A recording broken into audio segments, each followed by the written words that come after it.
The asset that couldn't be allowed to leave a story, suggested by Froh. They say you can feel it when something terrible is about to happen. A shift in the air.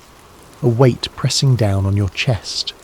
The sensation that the world is holding its breath, waiting for the inevitable.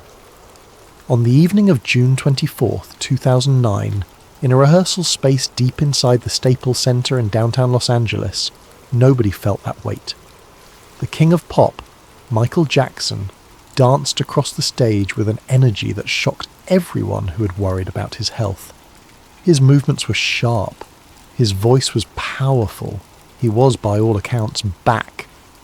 24 hours later, he would be dead. The official story is simple. Cardiac arrest caused by an overdose of propofol, a powerful surgical anaesthetic, administered by his personal physician Conrad Murray. An accident, a tragedy, the result of a desperate man seeking sleep in all the wrong places. But what if it wasn't an accident at all? What if Michael Jackson didn't die because he was fragile, addicted, or reckless? What if he died because he was worth more dead than alive, and more dangerous alive than dead? What if the numbers that governed his life demanded his death? Part 1. The final 24 hours. The rehearsal that changed everything. June 24th, 2009, 11:30 at night. Inside the cavernous space of the Staples Center, Michael Jackson stood under blazing stage lights. His thin frame was draped in a black shirt and loose pants, his signature fedora perched on his head. Around him, dozens of dancers, musicians and technicians watched as he ran through numbers for his upcoming This Is It tour, a series of 50 concerts scheduled to begin in London just weeks away. The rumours about Michael's health had been swirling for months. People whispered that he was too frail, too sick, too broken to pull off a comeback. There were photos of him looking gaunt, his skin stretched tight over his bones. Tabloids speculated that he was dying, that he'd never make it to opening night. But that night, inside that rehearsal space, those rumours seemed absurd. Kenny Ortega, the tour director, would later tell investigators that Michael was on fire. He hit every mark. He sang with power. He moved with the precision and grace that had made him a legend. At one point, Michael stopped mid-song and called out technical notes to the crew, his mind sharp and focused. This wasn't a man on the edge of death. This was a man preparing to reclaim his throne. Travis Payne, one of the choreographers, stood watching from the wings. He'd worked with Michael for years, seen him at his highest and lowest points. That night, Travis felt something he hadn't felt in a long time. Hope. "He's ready," Travis said to a colleague standing beside him. "He's really ready." The rehearsal wrapped just after midnight. Michael thanked his crew, told them he'd see them tomorrow, and disappeared into the back of a black SUV. The vehicle pulled away from the Staples Center and began the drive north toward Holmby Hills, where Michael was renting a mansion on North Carrollwood Drive. It was the last time most of them would see him alive.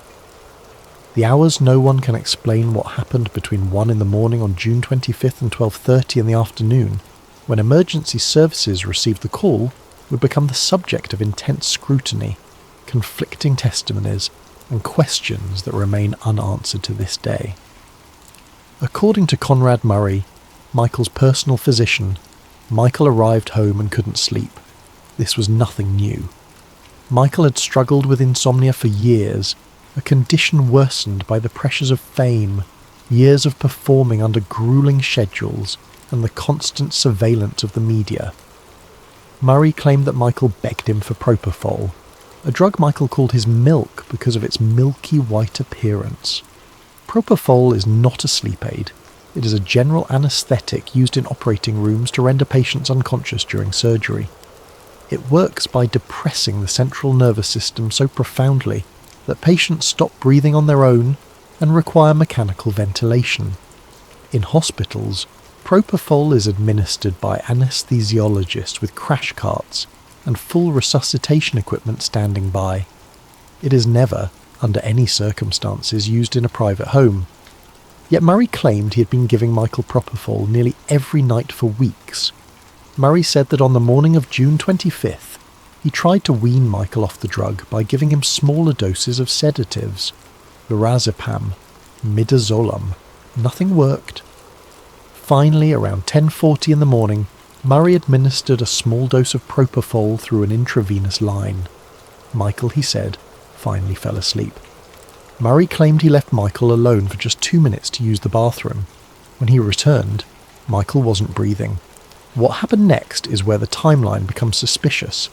According to phone records, Murray made several calls between 11:18 and 12:12. He called Michael's assistant. He called a friend in Houston. He called his clinic. What he did not do was call 911. When he finally ordered security to call emergency services, it was 12:21. More than 20 minutes had passed since Murray claimed to have found Michael unresponsive. 20 minutes during which Michael's brain was being starved of oxygen. 20 minutes during which any chance of revival was slipping away. The 911 call itself was bizarre. The caller, Alberto Alvarez, Michael's head of security, sounded calm, almost detached. He described a 50-year-old male not breathing. He did not say it was Michael Jackson. The dispatcher asked if Murray was performing CPR. Alvarez said yes, but here's the problem. Murray later testified that he performed CPR on Michael while he was still on the bed, a medically ineffective technique. CPR requires a hard surface beneath the patient to compress the chest properly. Any doctor knows this. Any first responder knows this. Yet Murray, a trained cardiologist, allegedly spent precious minutes performing compressions on a soft mattress. When paramedics arrived at 12:26, they found Michael on the bed, his eyes half open, his body cool to the touch. He had no pulse, no respiration, no signs of life. The lead paramedic would later testify that Michael appeared to have been dead for at least 20 minutes, possibly longer. Paramedics wanted to pronounce Michael dead at the scene. Murray refused. He insisted they continue resuscitation efforts and transport Michael to UCLA Medical Center. Why? Some speculate Murray was desperate to avoid blame. Others suggest he was buying time. Time for what? At 1:13 in the afternoon, Michael Jackson was pronounced dead at UCLA Medical Center. The official cause of death, acute propofol intoxication. The official conclusion, homicide. Conrad Murray would eventually be convicted of involuntary manslaughter. He served less than 2 years in prison. For killing the most famous entertainer on the planet, he served less time than someone convicted of stealing a car. Part 2, the catalogue worth more than a life. The deal that made Michael a target. To understand why Michael Jackson might have been killed, you have to understand what he owned. Not his homes, not his cars, not even his music. You have to understand the Sony ATV Music Publishing catalogue, one of the most valuable collections of intellectual property in the entertainment industry. In 1985, Michael made one of the smartest business decisions of his career. Acting on the advice of Paul McCartney, who had once mentioned the value of music publishing in a casual conversation, Michael purchased ATV Music for $47.5 million. ATV controlled the rights to more than 4,000 songs, including the crown jewel, the Northern Songs catalogue, which contained 251 songs written by John Lennon and Paul McCartney. Michael Jackson, a black man from Gary, Indiana, now owned the Beatles. It was a move that shocked the music industry. Paul McCartney himself was furious, having tried to reclaim the catalogue years earlier only to be outbid. McCartney had casually mentioned to Michael years before that owning publishing rights was where the real money in music existed. Michael, always a shrewd businessman despite his public persona as a naive Peter Pan figure, took the advice to heart. When ATV Music went up for sale, Michael moved quickly and decisively. The catalogue wasn't just valuable because it contained Beatles songs. It represented a shift in power within the music industry. Traditionally, artists were at the mercy of record labels and publishers. They created the content but rarely owned it. Michael, by purchasing ATV, had broken that model. He was both a performer and a publisher, both creator and owner. It gave him leverage that few artists in history had ever possessed. Over the next 2 decades, Michael expanded the catalogue. He acquired rights to songs by Little Richard, Sly and the Family Stone, and countless others. When Sony approached him in the mid-1990s about merging their publishing divisions, Michael negotiated from a position of strength. He knew what he had, he knew its value, and he made sure he kept control. The 1995 merger created Sony ATV Music Publishing, instantly making it one of the largest music publishers in the world. Michael retained his 50% ownership stake, ensuring he had veto power over major decisions. For Sony, this was both an opportunity and a frustration. They had access to an incredible catalogue, but they couldn't fully control it. Michael Jackson, the eccentric pop star who lived in a place called Neverland and kept exotic animals as pets, held all the cards. For years this arrangement worked. Michael made money, Sony made money. But as Michael's financial situation deteriorated in the 2000s, the balance of power began to shift. His spending was legendary. He maintained Neverland Ranch at enormous expense. He travelled with an entourage. He faced costly legal battles, including the devastating child molestation accusations that, while he was acquitted, destroyed his reputation and earning potential. By 2005, Michael was in serious financial trouble. He owed hundreds of millions of dollars to various creditors. His album sales had plummeted. He was no longer the unstoppable commercial force he'd been in the 1980s and 90s. He needed cash, and fast. The solution was to borrow against his most valuable asset, the Sony ATV catalogue. In 2006, Michael refinanced a massive loan, using his 50% stake as collateral. The loan gave him the cash he needed to survive, but it came with strings attached. If he defaulted, Sony could potentially claim his share of the catalogue. He had, in effect, bet everything on his ability to make a comeback. The purchase infuriated Paul McCartney, who had tried and failed to buy back the catalogue years earlier. It also made Michael one of the most powerful figures in the music industry. Every time a Beatles song was played on the radio, used in a commercial, or covered by another artist, Michael got paid. Every time someone wanted to license Yesterday or Let It Be, they had to go through him. By the mid-1990s, Michael's catalogue had grown even more valuable. In 1995, he merged ATV with Sony's music publishing division, creating Sony ATV. Under the deal, Michael retained 50% ownership. The partnership gave him access to even more songs, including hits by Elvis Presley, Bob Dylan and Eminem. By 2009, Sony ATV was worth well over $1 billion. Some estimates put it closer to $2 billion. Michael's 50% stake alone was worth hundreds of millions. But there was a problem. Michael needed cash. Despite his wealth on paper, Michael was drowning in debt. Years of extravagant spending, a shrinking income from album sales, and costly legal battles had left him financially overextended. In 2006, he refinanced a $300 million loan, using his share of Sony ATV as collateral. This put Sony in a powerful position. If Michael defaulted on the loan, they could potentially seize his half of the catalogue. But there was a complication. As long as Michael was alive, he had full control over his share. He could veto sales, licensing deals, and major decisions. He was, in essence, a blockade to Sony's total ownership. Industry insiders knew that Sony wanted the catalogue. They'd wanted it for years. But as long as Michael was alive and in control, there was no clear path to acquisition. Then Michael did something that may have sealed his fate. He started planning his exit. The tour that was supposed to set him free. In March 2009, Michael announced his This Is It tour.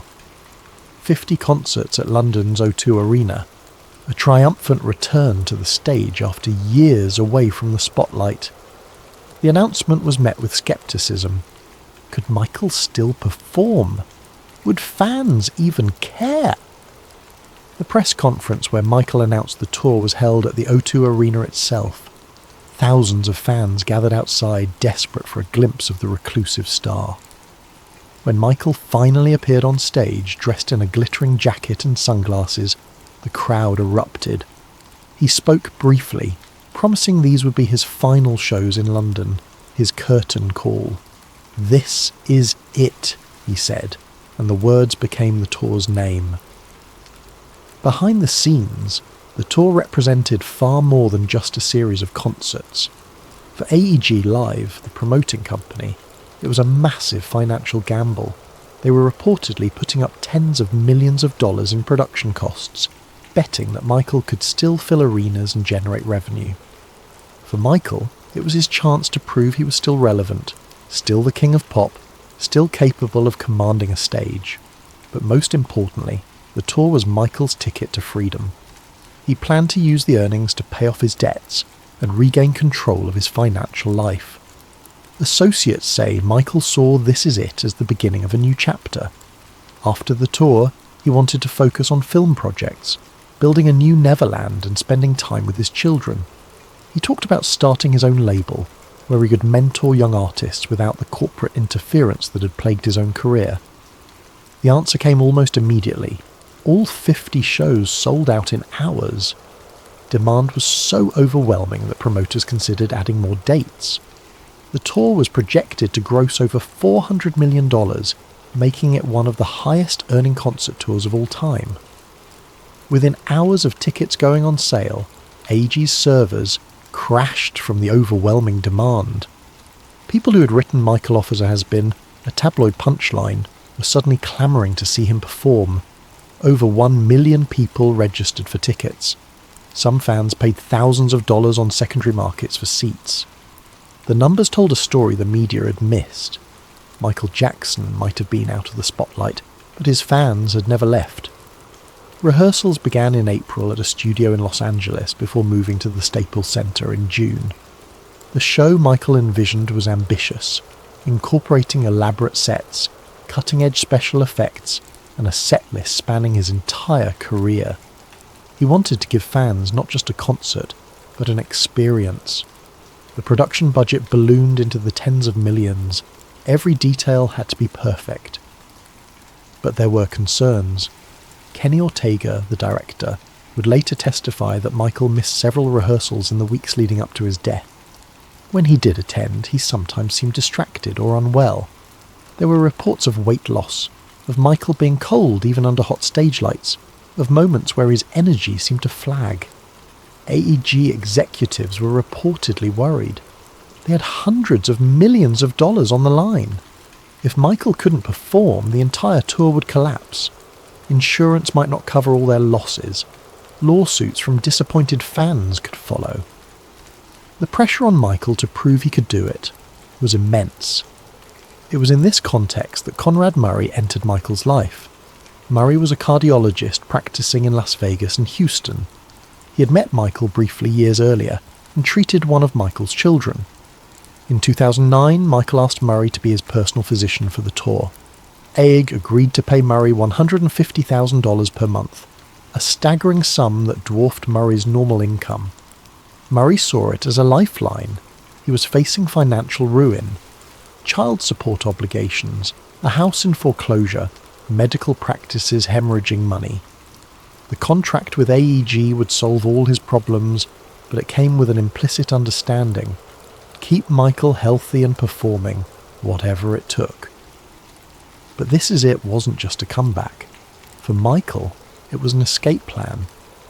People close to Michael said he viewed the tour as a way to pay off his debts and regain financial independence. Once the tour was over, he planned to leave the traditional music industry behind. He wanted to start his own label, produce his own films, and control his own destiny. He'd spent decades being controlled by managers, labels, and corporations. This Is It was supposed to be his declaration of independence. But independence meant something else. Full control over the Sony ATV catalogue. If Michael paid off his debts, Sony would lose their leverage. They'd have no claim to his share of the publishing empire. Michael would be free to make deals, license songs, or even sell his stake to the highest bidder. For Sony, this was unacceptable. Some people close to Michael claim he was paranoid in the months leading up to his death. He told friends that people were trying to steal his catalogue. He fired multiple business managers and lawyers, convinced they were working against him. He even mentioned feeling watched, followed, and threatened. In 2002, during a speech in London, Michael publicly accused Sony of racism and corruption. Standing in front of a cheering crowd, he said the words that would echo for years. "They want my catalogue. They will kill me for it." At the time, people dismissed it as the ranting of an eccentric celebrity. But after his death, those words took on a chilling new meaning. Part 3. The warnings he left behind. The words no one wanted to hear. Michael Jackson was not shy about his fears. In interviews, private conversations, and public statements, he repeatedly voiced concerns that powerful people wanted him dead. The pattern began years before his death. In the late 1990s, after his first major conflict with Sony over album promotion, Michael started expressing concerns to people in his inner circle. He felt the label wasn't supporting his work the way they should. He felt they were deliberately sabotaging his career, and he believed they were doing it because they wanted to weaken his position in the Sony-ATV partnership. These concerns intensified after the release of Invincible in 2001. Despite being a commercial success by most standards, selling millions of copies worldwide, Sony declared the album a disappointment. They pulled promotional support. They refused to release more singles. Michael was furious. He organised protests outside Sony headquarters in New York, holding signs that read "Sony kills music" and accusing the company of racism. It was during this period that Michael made his most explosive public accusation. In July 2002, he appeared at a rally in London, organised by Reverend Al Sharpton. The event was meant to highlight racial issues in the music industry. Michael took the stage and, to the shock of many observers, directly attacked Sony and its chairman, Tommy Mottola. He called Mottola a racist and devilish. He accused Sony of systematically undermining black artists. And then he said the words that would echo for years. The record companies really do conspire against the artists. They steal, they cheat, they do whatever they can, especially against the black artists. He paused, looked directly at the camera and added, "They want my catalogue. They're going to kill me for it." At the time, many dismissed the statement as hyperbole or paranoia. Michael had always been dramatic. He lived in a fantasy world, surrounded by yes men who reinforced his delusions. Surely he couldn't really believe a major corporation would kill him over a music catalogue. But Michael repeated the claim privately, over and over, to people he trusted. He told his spiritual advisor, Deepak Chopra, that he felt threatened. He told his former publicist that people were plotting against him. He told friends that when his time came it wouldn't be natural. "They'll make it look like an accident," he said, "or an overdose, but you'll know the truth." In a recorded phone call from 2003, Michael told a friend that people in the industry were conspiring against him. "They're trying to destroy me," he said. "They want everything I own. They'll make it look like an accident. They'll say I was sick, that I did it to myself, but I'm telling you, they're going to kill me." His family heard similar statements. Latoya Jackson, Michael's sister, would later tell reporters that Michael repeatedly said they're going to kill me for my catalogue. She said he feared being poisoned or injected with something that would stop his heart.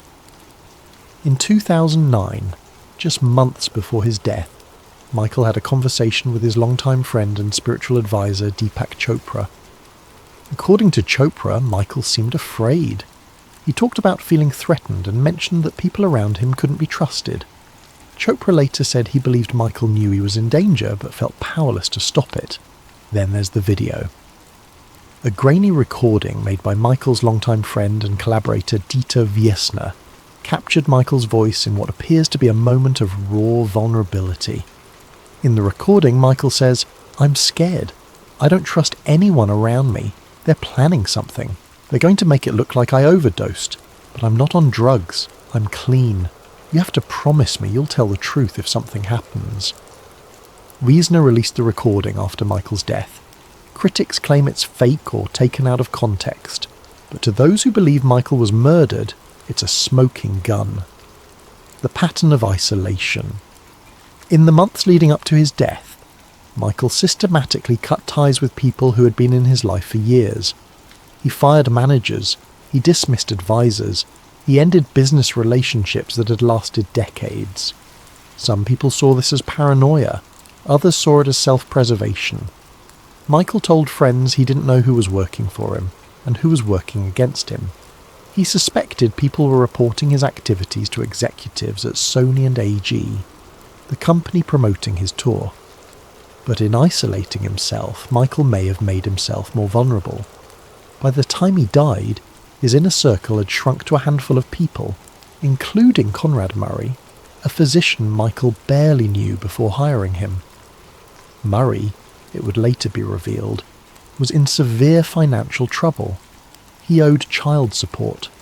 He was facing foreclosure on his house. His medical practice was failing. When AG offered to pay him $150,000 a month to serve as Michael's personal physician, Murray accepted immediately. Critics of the conspiracy theory argue that Murray was simply an incompetent doctor who made fatal mistakes, but believers point to the financial incentive. A man desperate for money, installed in the home of the world's most valuable entertainer, with unsupervised access to lethal drugs. To them, it's not hard to imagine how such a situation could be exploited. Part 4. The suspicious timeline. The evidence that doesn't add up. If Michael Jackson's death was truly an accident caused by medical negligence, then the timeline and the physical evidence should support that conclusion. But when you dig into the details, nothing quite fits. First, there's the delay in calling 911. Murray claimed he found Michael unresponsive around 11 a.m, but the emergency call wasn't placed until 12:21. That's over an hour gap. Even if you accept Murray's revised timeline, where he claimed he found Michael closer to noon, there's still a 20-minute delay. Why? Murray said he was trying to revive Michael, but phone records show he was making calls during that critical window. He called his girlfriend in Houston, he called his clinic, he even sent text messages. What he didn't do was call for help. Then there's the question of what happened before paramedics arrived. Multiple people in the house that day, including security staff, said they saw Conrad Murray and others moving items around. Some witnesses reported seeing bags and medical equipment being taken out of Michael's bedroom. Alberto Alvarez, Michael's head of security, testified during Murray's trial that Murray instructed him to gather vials of medicine and put them in a bag before calling 911. This is tampering with evidence at a death scene. Why would Murray risk further incrimination unless he was desperately trying to hide something? Most disturbing is what was missing: surveillance footage. The mansion on North Carolwood Drive was equipped with security cameras, standard practice for any high-profile residents. Yet no footage from inside the house on June 25th was ever made public or reportedly even reviewed by investigators. When asked about the footage, officials claimed the cameras weren't working or weren't recording that day. Critics find this convenient. A mansion rented for $100,000 a month, housing one of the most famous people on Earth, just happened to have non-functional security cameras on the day he died. The drug that raises questions. Propofol is not a drug you use casually. It's not something you take because you can't sleep. It is a general anaesthetic used exclusively in surgical settings. It shuts down your respiratory system. Within seconds of administration, you stop breathing on your own. In a hospital, this is managed with ventilators and constant monitoring. Outside a hospital, it's lethal. Murray claimed Michael demanded propofol and that he had been giving it to Michael for weeks. But here's the problem. There's no evidence Michael had ever used propofol before Murray entered his life. Friends, family and former employees all said they'd never heard Michael mention the drug. The first anyone knew of it was after Michael's death. So where did the idea come from? Did Michael really ask for a surgical anaesthetic by name, or did someone suggest it to him? Did Murray introduce Michael to propofol, or was it the other way around? The toxicology report showed lethal levels of propofol in Michael's system, along with traces of lorazepam and midazolam. This combination is known as a drug cocktail, a mix that can cause respiratory failure almost instantly. Any doctor knows this. Any anesthesiologist would recognise the danger immediately. Yet Murray, a trained cardiologist, allegedly gave Michael this exact combination in a private home with no monitoring equipment, no ventilator, and no backup medical staff. Was it gross negligence, or was it intentional? Part 5. The money that moved too fast. The billion-dollar death. Within days of Michael Jackson's death, something extraordinary happened. His music sales exploded. Albums that hadn't charted in years shot to number 1. Thriller, released in 1982, returned to the top of the Billboard charts. Digital downloads of his songs broke records. Streaming numbers reached unprecedented levels. The numbers were staggering. In the first week after his death, Michael's catalogue sold over 8 million tracks and 3 million albums in the United States alone. Worldwide, the figures were even more dramatic. Thriller alone sold over 100,000 copies in that first week, 27 years after its original release. It was a level of commercial success that living artists could only dream of achieving. Music wasn't the only revenue stream. Within days, merchandising deals were being negotiated. T-shirts, posters, memorabilia, all bearing Michael's image flooded the market. Online retailers reported selling out of Michael Jackson products within hours. Auction houses prepared to sell items connected to Michael, knowing they would fetch premium prices from grieving fans desperate to own a piece of his legacy. Then there was the tribute industry. Plans for memorial concerts were announced almost immediately. Television specials were commissioned. Networks paid millions for exclusive footage. The memorial service itself, held at the Staples Center on July 7th, was broadcast to an estimated global audience of over 1 billion people. It was one of the most watched events in television history, generating enormous advertising revenue for the networks that carried it. In the first week alone, Michael's estate generated over $20 million in revenue.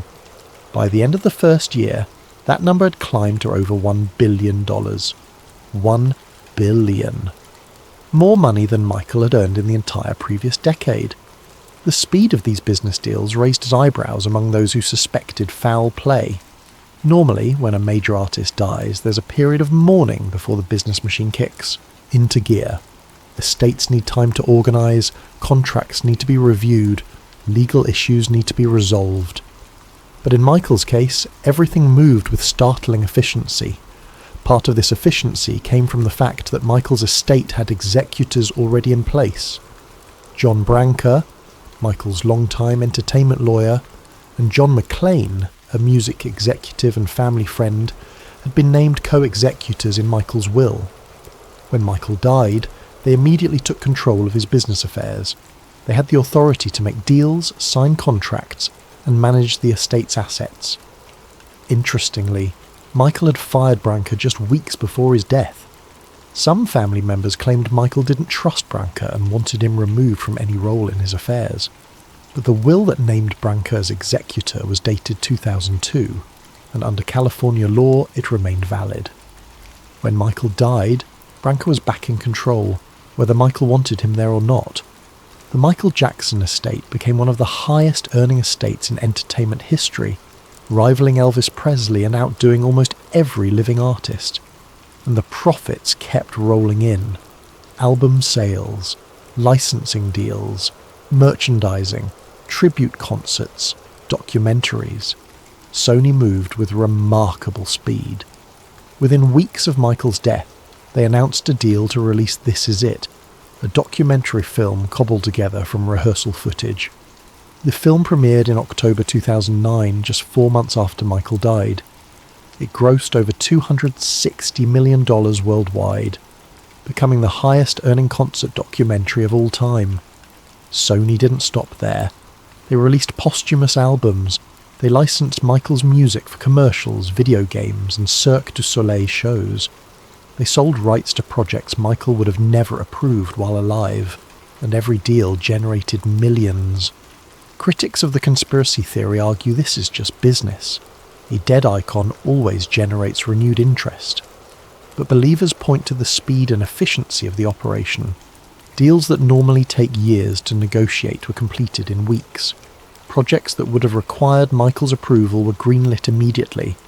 It was as if Sony had been waiting, prepared, ready to move the moment Michael was gone. The catalogue that finally changed hands. For years, Sony had wanted full control of the Sony ATV catalogue. For years, Michael Jackson stood in the way. But after his death, the obstacles began to crumble. In 2016, 7 years after Michael's death, Sony finally acquired the Michael Jackson estate's 50% stake in Sony ATV. The deal was valued at $750 million. Sony now owned the entire catalogue, every song, every licensing right, every dollar of future revenue. The estate's executors framed the sale as a smart business decision. They said the money would benefit Michael's children and secure their financial future. But critics point out that the sale happened far sooner than it would have if Michael had been alive. A living Michael Jackson had veto power over any major decision regarding the catalogue. He could block sales, renegotiate terms, or hold out for a better offer. He had time. He had leverage. But a dead Michael Jackson had none of those things. His estate, run by executors appointed before his death, operated under different rules. They had a fiduciary duty to maximise profits, even if it meant selling the very assets Michael had spent his life protecting. To believers in the conspiracy, this is the end game.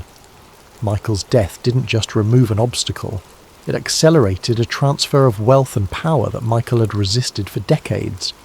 Sony got exactly what they wanted, and all it cost was the life of the man who stood in their way. Part 6. The trial that answered nothing. The scapegoat. In November 2011, Conrad Murray stood trial for involuntary manslaughter. The prosecution argued that Murray's reckless administration of propofol caused Michael Jackson's death. The defence argued that Michael, desperate for sleep and addicted to prescription drugs, secretly self-administered a lethal dose while Murray was out of the room. The trial lasted 6 weeks. Prosecutors presented a mountain of evidence showing Murray's incompetence, his failure to call 911 immediately, his lack of proper equipment, his decision to leave Michael alone after administering a dangerous drug. Expert witnesses testified that Murray's actions fell far below the standard of care expected of any physician. The defence tried to paint Michael as the villain of his own story. They claimed he was an addict who manipulated doctors into giving him drugs. They suggested he was so desperate for sleep that he would do anything, including injecting himself with propofol when Murray wasn't looking. The jury didn't buy it. On November 7, 2011, Conrad Murray was found guilty of involuntary manslaughter. He was sentenced to 4 years in prison, but served less than 2 due to overcrowding and good behaviour. 2 years for killing Michael Jackson. But here's what the trial didn't answer. Who hired Conrad Murray? Why was he allowed unsupervised access to lethal drugs? Why were there no safeguards in place to prevent exactly what happened? And most importantly, who benefited from Michael's death? The Jackson family filed a wrongful death lawsuit against AEG Live, the company promoting the This Is It tour.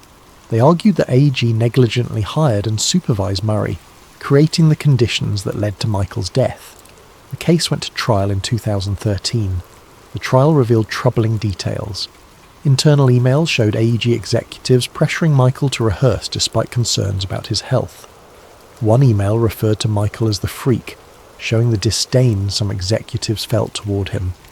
Another email discussed the need to remind Murray who was paying his salary, suggesting EG wanted Murray to prioritise their interest over Michael's well-being. But in October 2013, the jury found EG not liable. They concluded that while EG hired Murray, They weren't responsible for his actions because they didn't know he was using propofol. The Jackson family walked away with nothing. AEG walked away unscathed. And Conrad Murray, the only person held legally responsible, had already served his time and been released. Justice, for many who followed the case, had not been served. Epilogue: The unconfirmable truth. So what really happened to Michael Jackson? The official answer is clear. He died from acute propofol intoxication, administered by a negligent doctor. Conrad Murray made catastrophic mistakes, failed to follow basic medical protocols, and Michael paid with his life. It's a tragedy born of incompetence, desperation, and poor judgment. This explanation has the benefit of being simple and requiring no vast conspiracy. Murray was a doctor in debt, desperate for money, who found himself in over his head. Michael was an insomniac who had become dependent on increasingly dangerous medications. Together they created a lethal combination. Murray's incompetence killed Michael, and he paid the price with a criminal conviction. But this explanation leaves questions unanswered. Why did Murray wait so long to call for help? Why was evidence removed from the scene? Where is the security footage? Why did Sony move so quickly to monetize Michael's death? Why did the catalogue end up in Sony's hands exactly as Michael had predicted? For those who believe in the conspiracy, these questions point to a darker truth. They see a pattern. Financial pressure applied to Michael through the loan against his catalogue. A doctor with massive debts placed in his home by a tour promoter with billions at stake. A drug regimen that no responsible physician would ever prescribe. Delays in emergency response that ensured Michael couldn't be revived. And a corporate machine that immediately capitalised on his death. They point to Michael's own words, spoken years before his death, warning that this exact scenario would play out. They point to the fact that Michael's death solved problems for multiple powerful entities. Sony got a path to the catalogue, AG's tour insurance paid out, and the estate generated more money in 1 year than Michael had made in the previous 10. The conspiracy theory argues that Michael didn't need to be murdered in a traditional sense. No one needed to sneak into his room and inject him with poison. All that was needed was to create the conditions where his death became inevitable. Place a desperate, financially compromised doctor in his home. Ensure he has access to lethal drugs. Apply pressure to make sure Michael keeps working despite health concerns. Then step back and wait. Whether through direct action or willful negligence, the result is the same. Michael Jackson died at 50, years old, just weeks before a comeback tour that might have given him financial independence. He died with propofol in his system, exactly as he had feared. He died, and his catalogue eventually ended up in Sony's hands, exactly as he had predicted. The truth, whatever it is, remains elusive. No smoking gun has emerged. No whistleblower has come forward with definitive proof of a murder plot. Conrad Murray maintains he was simply trying to help Michael sleep. Sony insists they conducted business ethically. AEG was cleared of wrongdoing in court. The official record stands. Michael Jackson died from an accidental overdose caused by medical negligence. But the questions remain, and for millions of fans around the world, the official story doesn't add up. They remember Michael's warnings. They see the financial incentives. They note the suspicious circumstances, and they refuse to believe that the death of the King of Pop was just a tragic accident. But for those who believe in the conspiracy, that explanation is too simple. It ignores the financial stakes, the warnings Michael left behind, the suspicious timeline, and the fact that Michael's death accelerated a transfer of wealth that he had resisted for decades. They point to the speed at which deals were made after his death. They question why security footage disappeared. They note the delay in calling 911 and the evidence of tampering at the scene. They remember Michael's own words. They're going to kill me for my catalogue. And most importantly, they ask the question that no one has been able to answer. Who benefited? Not Michael's children, who lost their father. Not Michael's fans, who lost an artist in the middle of what could have been the greatest comeback in music history. not Conrad Murray, who destroyed his career and spent time in prison. The only winners were the corporations who now own Michael's music, his image, and his legacy. Sony got the catalogue. AEG avoided liability. The estate, run by executors with financial interest tied to ongoing deals, has made over $2 billion since Michael's death. Michael Jackson alive was a problem. He was unpredictable. He was in debt but still had veto power. He was planning a comeback that might give him financial independence. He was, in the eyes of some, an obstacle. Michael Jackson dead was an asset. A profitable, controllable, endlessly marketable asset. Did someone orchestrate his death? Was Conrad Murray more than just an incompetent doctor? Were there people pulling strings behind the scenes, ensuring that Michael's final hours played out exactly as they needed to? We'll probably never know for certain. The truth, if it exists, is buried under layers of legal protections, corporate interests, and the convenient narrative of a troubled star who pushed his body too far. But one thing is undeniable. Michael Jackson warned us. He told anyone who would listen that they were coming for him. He said they would make it. Look like an accident. Like an overdose. He said they wanted his catalogue. And in the end, that's exactly what happened. The aftermath of Michael's death created ripples that extended far beyond the music industry. His children, Prince, Paris and Blanket, lost their father at young ages. They grew up in the spotlight, their grief and growth documented by tabloids and social media. Paris, in particular, struggled publicly with the loss, later speaking about depression and suicide attempts. The children inherited their father's paranoia, with Paris stating in interviews that she believed her father was murdered. The Jackson family fractured over disputes about the estate. Michael's mother, Catherine, challenged the will, arguing it should be invalid. She claimed the signatures were forged and that Michael had been in New York, not Los Angeles, on the date the will was supposedly signed. Her challenges were ultimately unsuccessful, but they revealed deep rifts within the family about who should control Michael's legacy. Some family members accused the estate executors of profiting excessively from their positions. Branca and McLean received percentages of the estate's earnings, meaning that as the estate generated billions, they became wealthy men themselves. Critics argued this created a perverse incentive. The executors benefited more from Michael's death than they ever would have from his life. They had every reason to maximise commercial exploitation of Michael's image and music, even if it meant approving projects Michael might have rejected. For the fans, Michael's death created a void that could never be filled. He had been more than an entertainer. He was a symbol, an icon, a figure who transcended music to become part of global culture. His death felt personal to millions who had never met him. They mourned not just the man, but what he represented. Artistic genius, childlike wonder, the belief that one person could change the world through music and dance. And for those who believe he was murdered, Michael's death became a rallying cry. They organised online, sharing theories and evidence.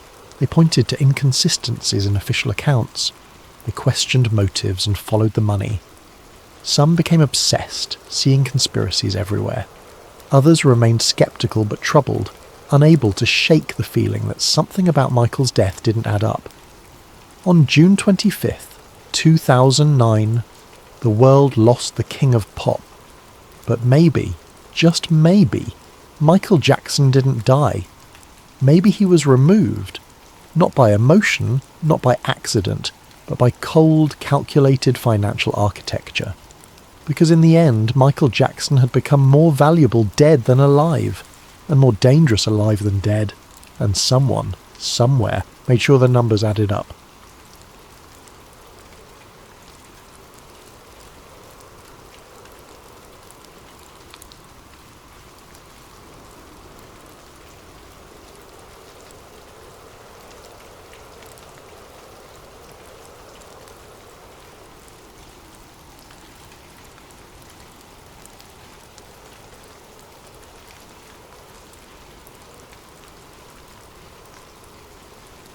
What if I told you that somewhere in the remote corners of Utah, there exists a place so terrifying that even hardened government agents refuse to discuss it.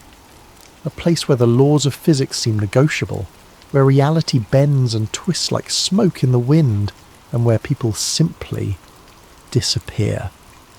Tonight's story comes from recovered audio recordings and testimonies that were never meant to see the light of day.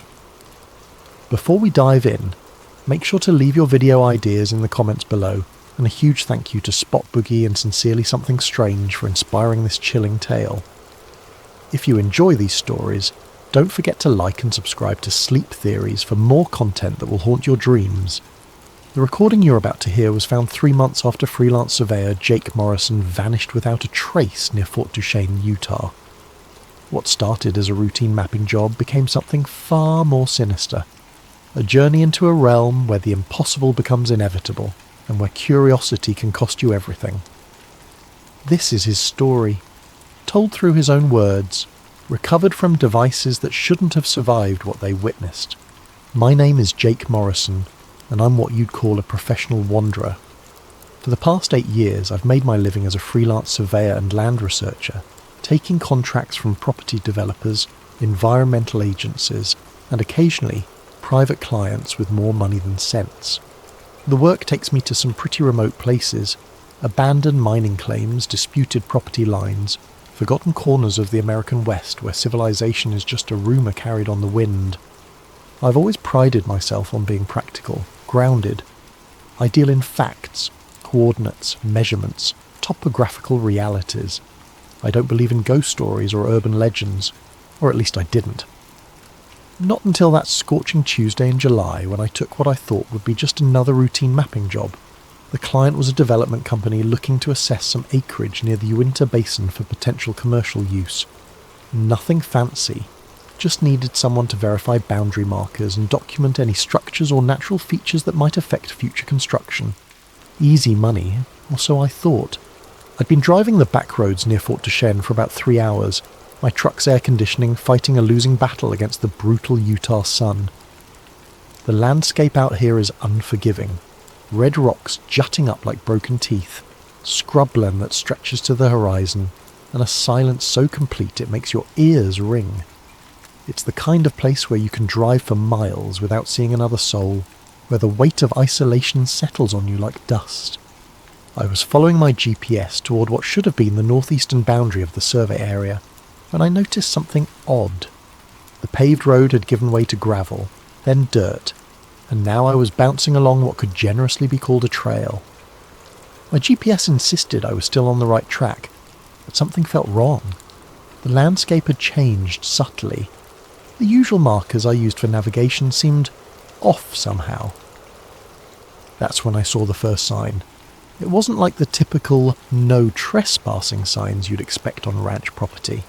This one was different, sleek, professional, with text that made my stomach tighten. Restricted area, authorized personnel only, violators subject to prosecution under federal law.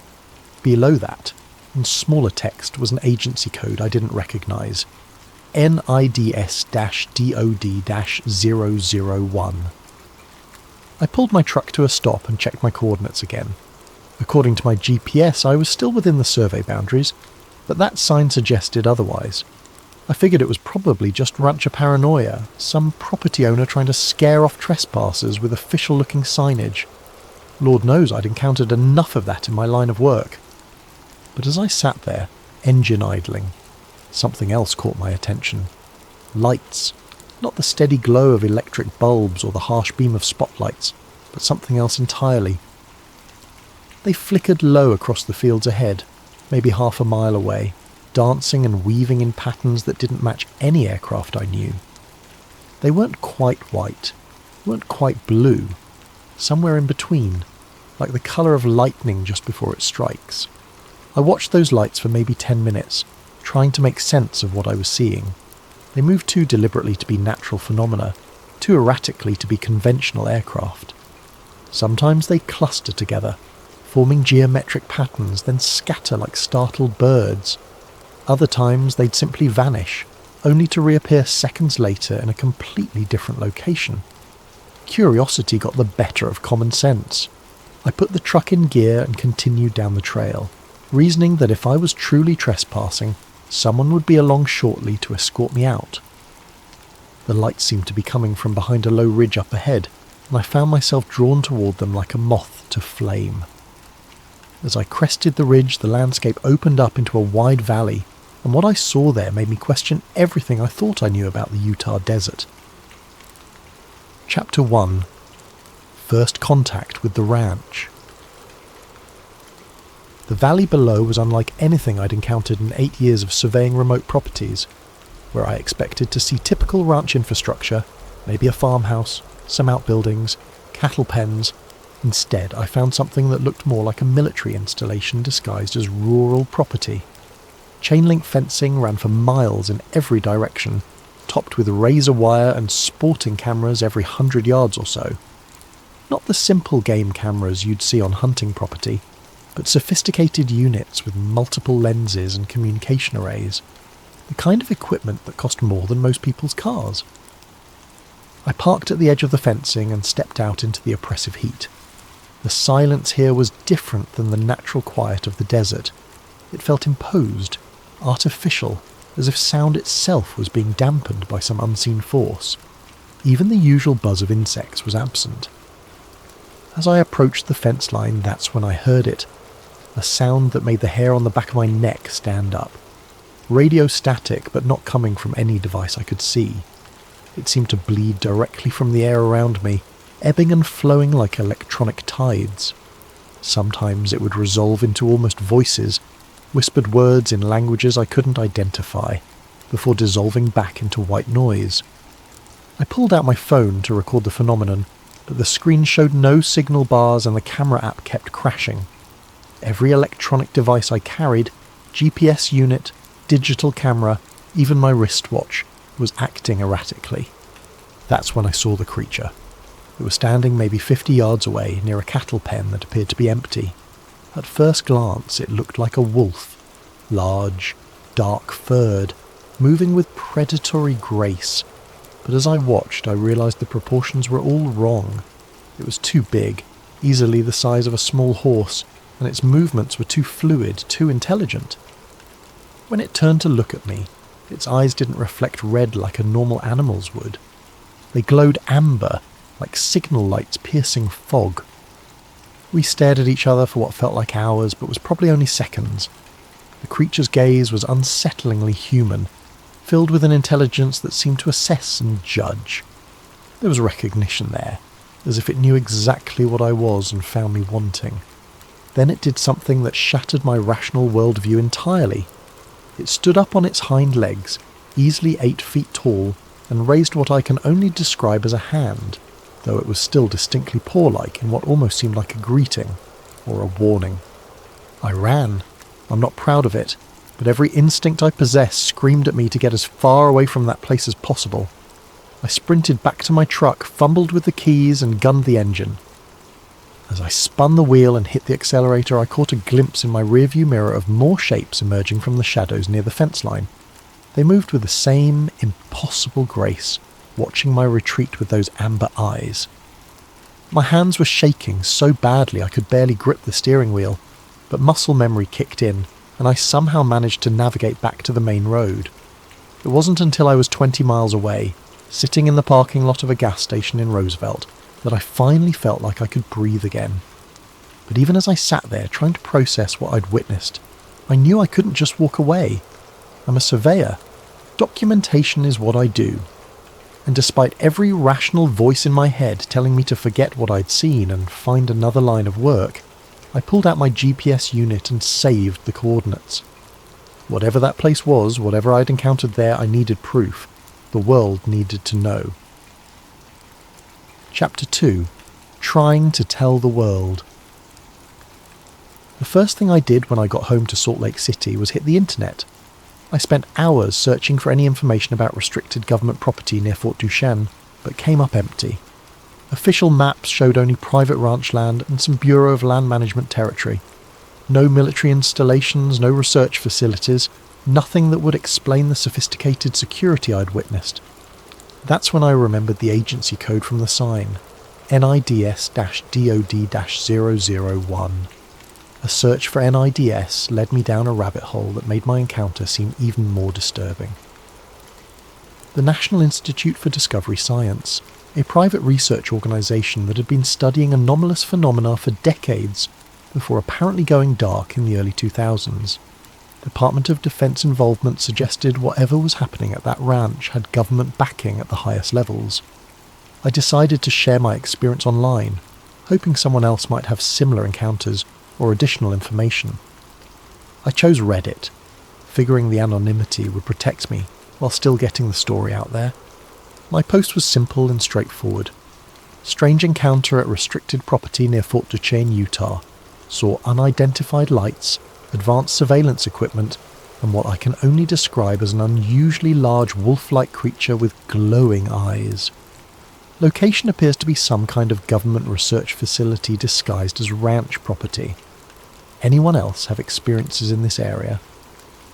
The response was immediate and overwhelmingly dismissive. Another Skinwalker Ranch copycat story, read the top comment.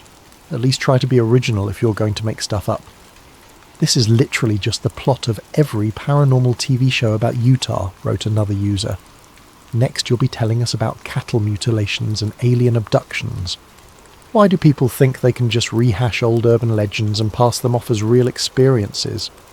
The criticism kept coming, each comment more sceptical than the last. I tried to explain that I'd never heard of Skinwalker Ranch before my encounter, that I was a professional surveyor with 8 years of field experience, that I had no reason to fabricate such a story. But the more I protested, the more convinced people became that I was either lying or delusional. Frustrated, I took my story to other forums, paranormal investigation sites, UFO communities, even local Utah message boards. Everywhere I posted, the response was the same. Accusations of hoaxing, demands for proof I didn't have, and dismissive comparisons to existing folklore. One user on a paranormal forum put it particularly bluntly. Skinwalker Ranch stories have been circulating for decades. Native American legends, government conspiracies, shape-shifting creatures, it's all been done to death. If you really experience something there, you're either the unluckiest person alive to stumble onto the most documented paranormal hotspot in America, or you're just another attention seeker spinning tall tales. The worst part was, they weren't entirely wrong.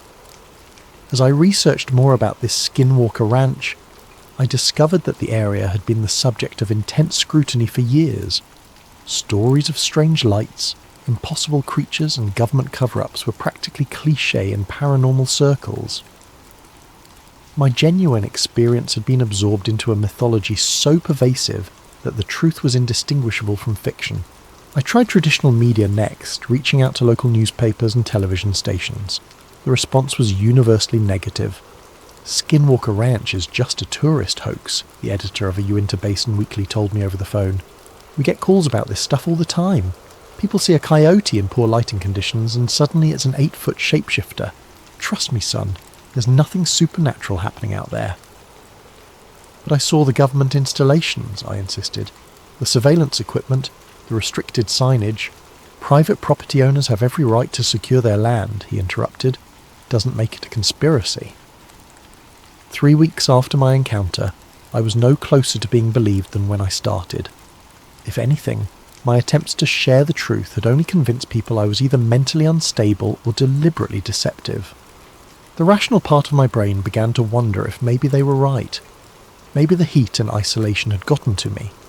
Maybe what I'd seen was just a large dog and some reflected light from distant ranch buildings.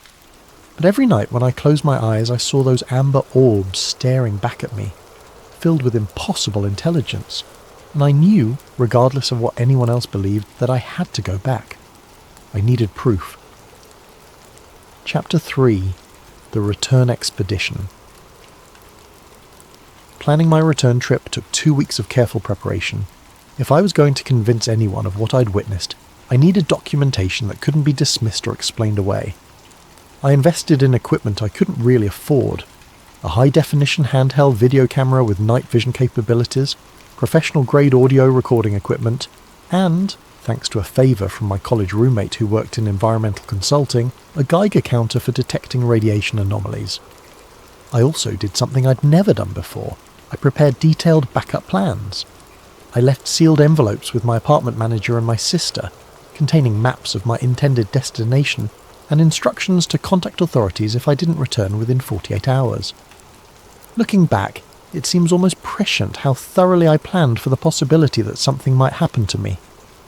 The drive back to the Uinta Basin felt different this time. Where my first trip had been motivated by simple curiosity and professional obligation, this journey carried the weight of obsession. I found myself checking and rechecking my equipment, rehearsing the questions I'd ask if I encountered anyone at the property, practicing steady camera techniques while driving. I arrived at the access road near dusk, timing my approach for maximum visual documentation. The desert sunset painted everything in shades of orange and red, creating perfect lighting conditions for video. I parked at the same spot as before and began setting up my equipment, speaking into the audio recorder to establish a timestamp. This is Jake Morrison, freelance surveyor, returning to coordinates 40.2, 553 north, 109.8914 west. Date: August 15th. Time: 7:42 p.m. Mountain Standard Time. Purpose of visit: documentation of anomalous phenomena previously observed at this location. My voice sounded steady on the recording, professional, but I remember my hands shaking as I adjusted the camera settings. The strange phenomena began immediately. As I drove up the dirt trail toward the ridge where I'd first seen the lights, my truck's electrical system began acting erratically. The radio cycled through stations randomly, picking up fragments of conversation in languages I couldn't identify. The headlights flickered, and the engine developed a rough idle that hadn't been there during the drive from Salt Lake City. Halfway up the trail, the truck died completely. Vehicle experiencing total electrical failure, I recorded, trying to keep the concern out of my voice. All dashboard lights dark, engine won't turn over, attempting to continue on foot. I gathered my equipment and started walking, following the beam of my flashlight up the increasingly steep path. That's when I noticed the compass acting strangely. Instead of pointing steadily north, the needle was rotating slowly, completing a full revolution every 30 seconds or so. I tried tapping the case, thinking it might be a mechanical issue, but the rotation continued with metronomic precision. The audio recorder was picking up interference even before I reached the fenced property. Static bursts interrupted my commentary, sometimes resolving into what sounded like distant voices or mechanical humming. When I played the audio back later, I could swear some of those voices were saying my name. As I crested the ridge and looked down into the valley, I saw that the lights were active again. But this time, they seemed to be responding to my presence. Instead of the random patterns I'd observed during my first visit, they now moved in formations that appeared almost welcoming. Gentle sweeping motions like someone waving with a flashlight. Unidentified light sources are active and appear to be exhibiting responsive behaviour, I whispered into the recorder, beginning descent into valley for closer observation. The closer I got to the fence perimeter, the more agitated my equipment became. The Geiger counter, which had been silent during the drive, began clicking intermittently. The video camera's display showed strange artifacts, geometric shapes that flickered at the edges of the frame, shadows that moved independently of any visible objects. I found the same broken section of fencing I'd noticed during my first visit and slipped through, officially trespassing on property that might have been the most closely guarded secret in the American West. The moment I crossed the fence line, everything changed. The desert silence was replaced by a low humming, like the sound of high-voltage power lines but deeper, more resonant. The air itself felt different, thicker somehow, as if the atmosphere had been replaced with something heavier than normal oxygen. When I breathed, it was like inhaling liquid that happened to be gaseous. Have crossed onto restricted property, I recorded, experiencing unusual atmospheric conditions, equipment showing increased anomalous readings.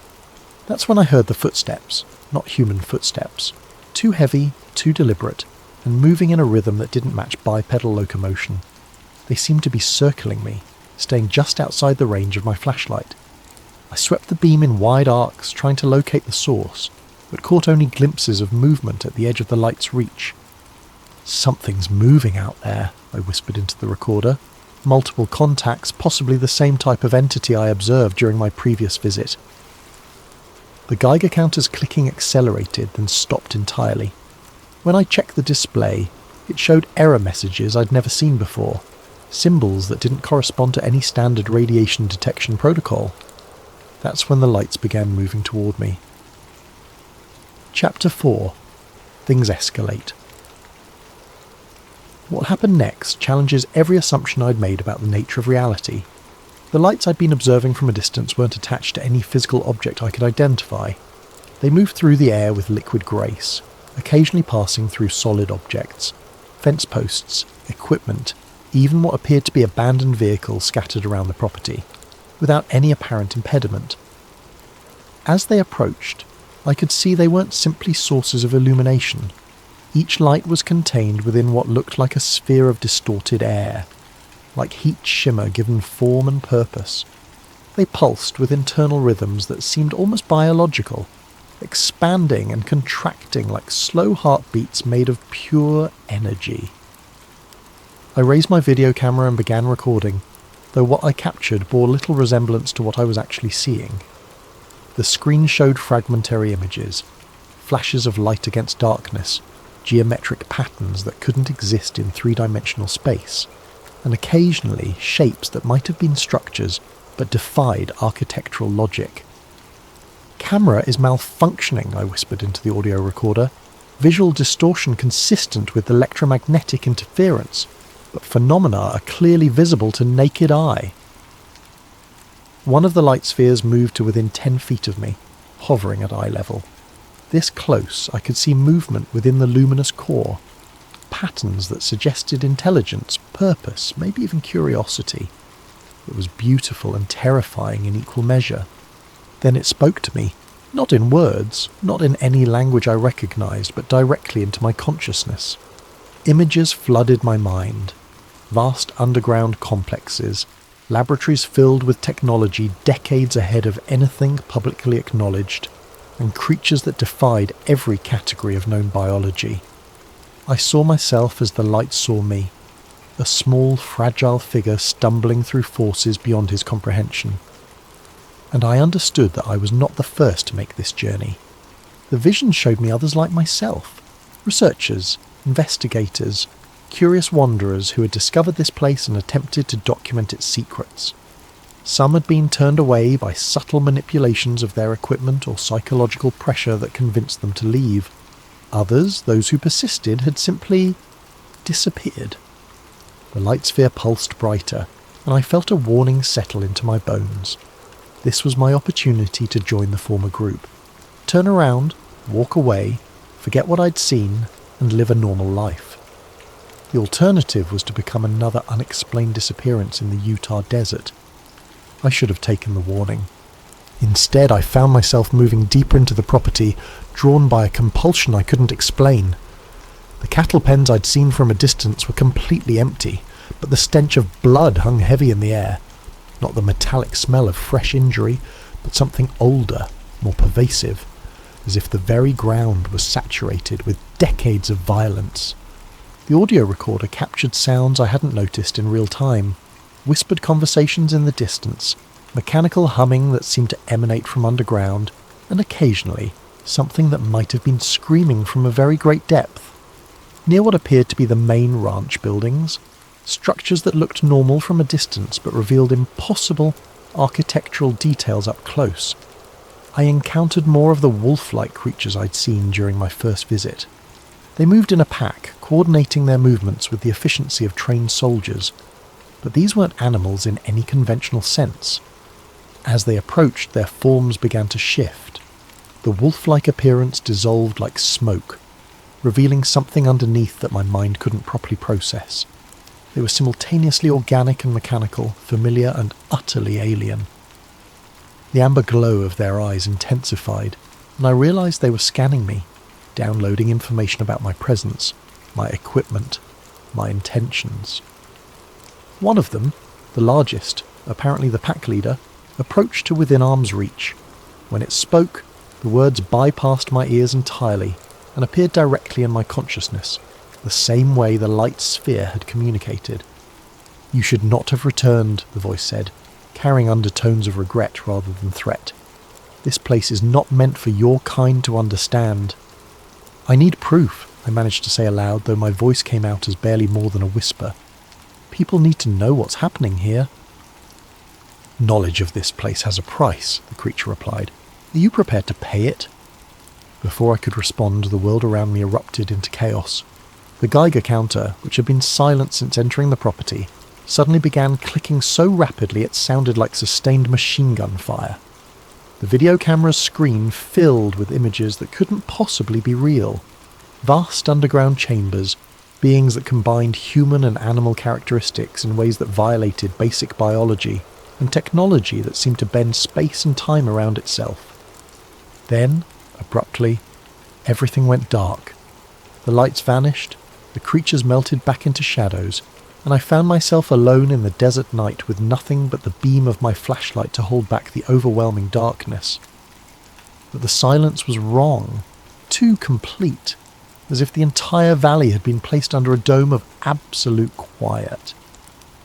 I ran toward where I thought the fence line should be, stumbling over terrain that seemed to shift beneath my feet. The compass spun wildly, offering no guidance. The GPS unit showed error messages in languages that weren't human. Even my watch had stopped, its digital display frozen at the exact moment the chaos had begun. When I finally found the break in the fence and stumbled through to the other side, the desert night reasserted its normal sounds.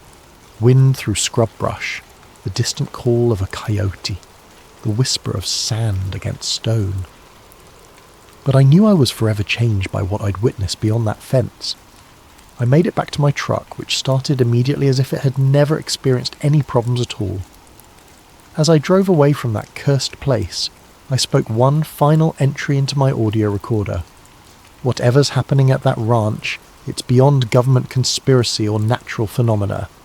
This is something else entirely. Something that exists at the intersection of science and nightmare." I should have stopped there. Should have gone home, destroyed the recordings, and tried to forget everything I'd seen. But obsession is a powerful drug, and I was already too far gone to quit. Chapter 5. The Final Transmission.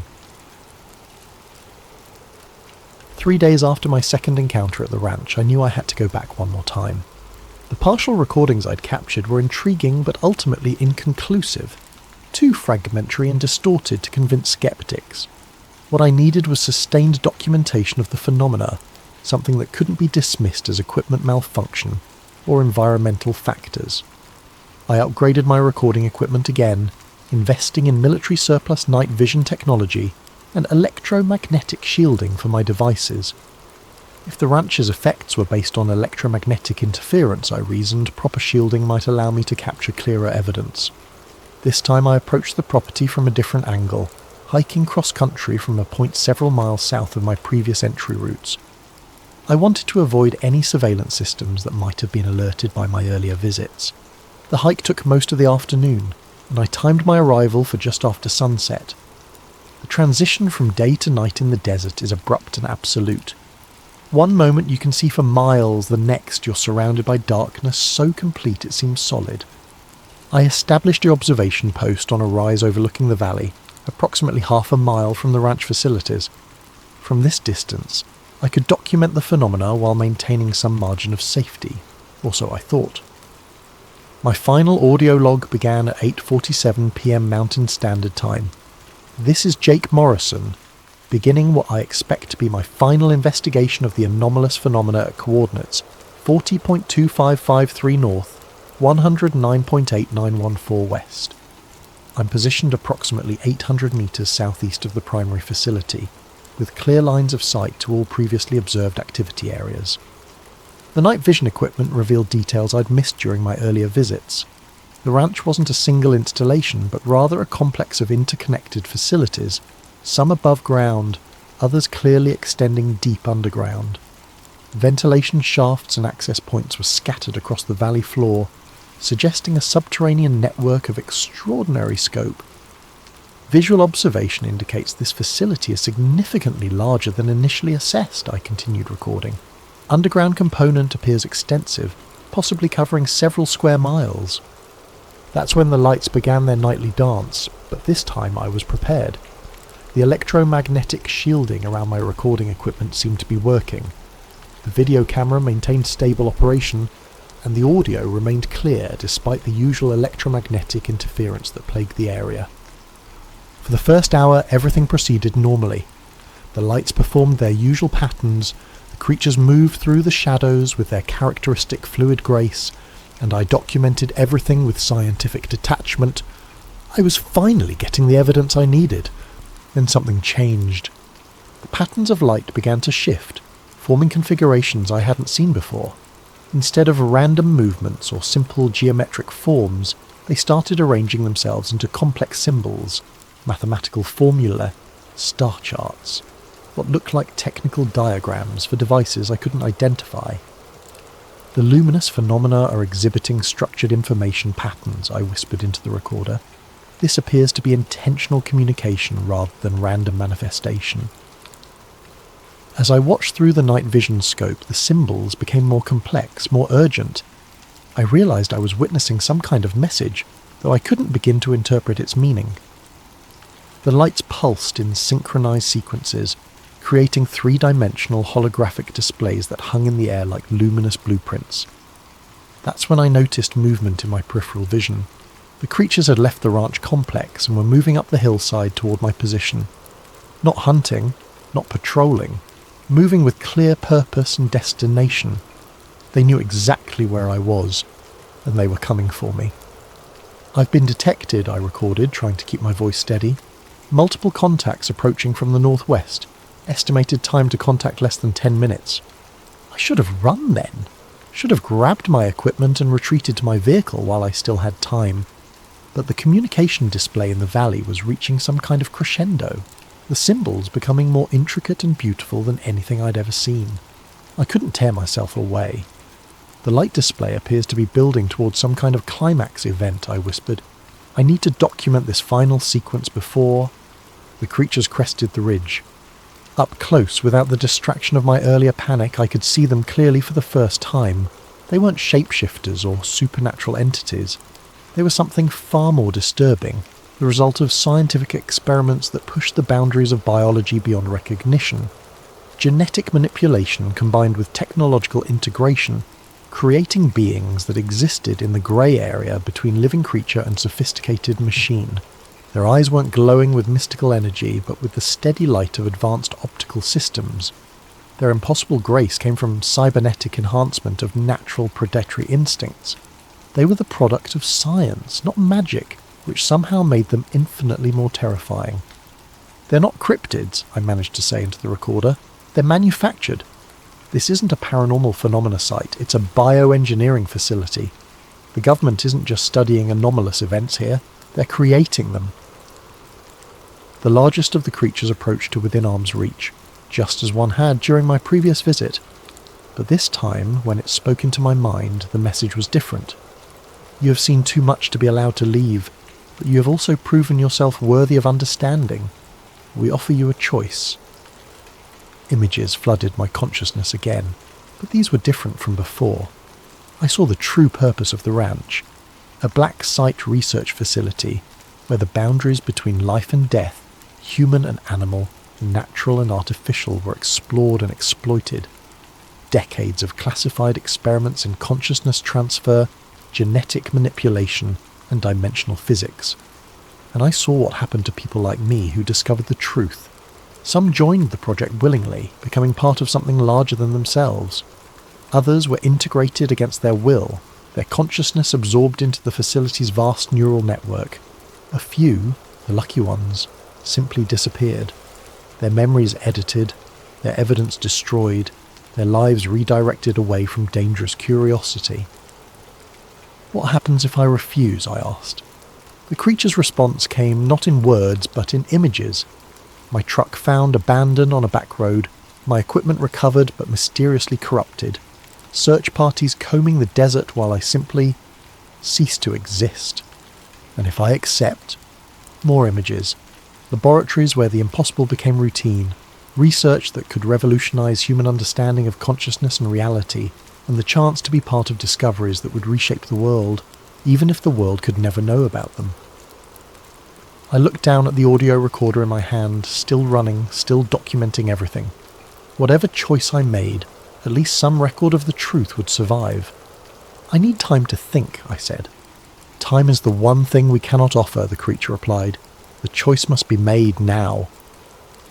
In the distance, the light display reached its climax. The symbols resolved into a single, coherent image. A star map showing locations across the globe where similar facilities existed, all connected in a network of research that spanned continents and decades. I was looking at evidence of the largest classified project in human history. My final words into the recorder were, "If anyone finds this recording, you need to understand what's really happening here. This isn't about supernatural phenomena or government cover-ups of alien contact. This is about human science pushed so far beyond ethical boundaries that it's created something entirely new. Something that might be the next stage of human evolution, or the end of everything we consider human. The choice is..." The recording cuts off there, mid-sentence, with a burst of static that resolves into what sounds almost like screaming. But not human screaming, something else entirely. Something that exists in the space between organic and digital, between living and machine. Chapter 6. Aftermath. Jake Morrison never returned home to Salt Lake City. His truck was found 3 days later by a Utah Highway Patrol officer, abandoned on State Route 40, approximately 10 miles southeast of Fort Duchesne. The vehicle showed no signs of mechanical failure or struggle. The keys were in the ignition, his wallet was in the glove compartment, and his cell phone was on the passenger seat, powered down normally. The subsequent search and rescue operation covered over 200 square miles of desert terrain. Tracking dogs lost his scent within half a mile of the vehicle, as if he had simply vanished from existence at that point. Air searches using infrared equipment detected no heat signatures that might indicate a lost hiker. Ground teams found no footprints, no abandoned equipment, no indication of which direction he might have travelled. The official report, filed 2 weeks after the search was suspended, concluded: individual presumed lost in wilderness. Harsh environmental conditions and challenging terrain consistent with accidental death by exposure. Without physical evidence of remains. Case classified as missing person pending future developments. Jake's apartment was cleared out by his sister, who found extensive research materials related to what she described as government conspiracy theories about some ranch in Utah. Most of his papers dealt with property surveys and land research, normal materials for his profession, but mixed in were printouts of forum discussions about paranormal phenomena, maps of restricted government property, and equipment receipts for recording devices that seemed unusually sophisticated for a freelance surveyor. The recording equipment Jake had purchased was never found. His sister assumed it had been lost along with him in the desert. She had no way of knowing that 3 months later, a package would arrive at Jake's apartment building with no return address, containing a single audio recorder and a note reading: "Building management, please forward to next of kin." The building manager, following protocol for mail delivery to former tenants, contacted Jake's sister. The recorder contained 127 separate audio files, ranging from brief equipment tests to lengthy documentation of field observations. Most of the later files were heavily corrupted with static and electronic interference, but the early recordings were perfectly clear. Jake's sister listened to them once, then locked the device in a safety deposit box and tried to forget what she'd heard. She never filed missing person reports with any additional agencies. She never contacted paranormal investigators or government watchdog organisations. She simply wanted the whole thing to disappear. But in the age of the internet, information has a way of surviving, even when people want it buried. The audio files found their way onto file-sharing networks, uploaded by an anonymous user who claimed to have found them in a storage unit auction. Paranormal forums exploded with debate over their authenticity. Audio analysis experts declared them either the most sophisticated hoax in modern history or genuine documentation of phenomena that challenge fundamental assumptions about reality. The debate raged for months. Believers pointed to technical details that would be nearly impossible to fake. electromagnetic interference patterns that matched theoretical models for dimensional distortion, animal vocalizations that didn't match any known species, and background sounds that seemed to come from impossibly large underground spaces. Skeptics noted that the recordings contained no visual evidence, that the narrator's identity couldn't be verified, and that the entire story followed predictable patterns established by decades of Skinwalker Ranch folklore. The most disturbing detail, however, was discovered by a forum user who analysed the metadata embedded in the audio files.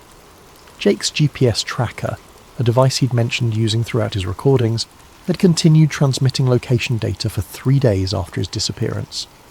The coordinates showed a chilling progression. Starting from where his truck was found, the tracker's signal moved steadily northwest, deeper into the restricted territory Jake had described as the ranch property. Each transmission was spaced exactly 12 hours apart, and each showed movement of precisely 0.3 miles further into the facility. On the 4th day, the transmission stopped entirely. Government agencies, when pressed for comment about the ranch property, maintained their standard response: no comment on classified activities. Local law enforcement continued to insist that Jake Morrison had simply gotten lost in the desert, despite the impossibility of his GPS tracker moving in straight lines across terrain that would be impassable to someone on foot. The truth, as Jake had predicted in his final recordings, remained buried beneath layers of official denial and public skepticism. The ranch continued its work, whatever that work might be, protected by the perfect camouflage of being too unbelievable to take seriously. The unanswered question. 6 months after Jake Morrison's disappearance, his sister received one final piece of correspondence, a postcard with no postmark showing a generic desert landscape. On the back, written in handwriting she didn't recognise but somehow felt familiar, were just 7 words: "The work continues. Some prices are worth paying." She never spoke publicly about the postcard, but those who knew her said she seemed different afterward, more distant, as if part of her attention was always focused on something far away. She moved to Oregon within the year and refused to discuss Utah or her brother's disappearance ever again. The audio recordings continue to circulate online, gaining new listeners who debate their authenticity and implications. Most dismiss them as elaborate fiction. Some believe they represent genuine documentation of government black projects that exist beyond public knowledge or oversight. But for those who listen carefully to Jake Morrison's final transmission, one detail stands out above all others. In the background static, just before the recording cuts off entirely, there's a sound that audio analysis software identifies as a human voice speaking a single word: "Welcome." The voice, according to vocal pattern recognition software, matches Jake Morrison's speech patterns with 97.3% accuracy. Whether this represents evidence of his survival in some form, the success of consciousness transfer technology, or simply an elaborate hoax designed to fuel conspiracy theories, remains an open question. The ranch itself, if it exists as Jake described, continues its work in the Utah desert, protected by the same forces that have kept its secrets safe for decades. As Jake Morrison said in one of his early recordings, "No one believes you until it's too late." The question that haunts everyone who hears his story is simple: too late for what? Some visitors to the Uinta Basin report strange experiences, electronic equipment failures, unexplained lights in the distance, and the persistent feeling of being watched by unseen observers. Most explain these incidents as natural phenomena, equipment malfunctions, or psychological effects of isolation in harsh terrain. But occasionally someone disappears. A hiker who doesn't return from a day trip, a photographer who ventures too far off established trails, a researcher following leads about local folklore. The official explanations are always reasonable: exposure, dehydration, falls in difficult terrain, animal attacks. The desert is an unforgiving environment after all, and people underestimate its dangers.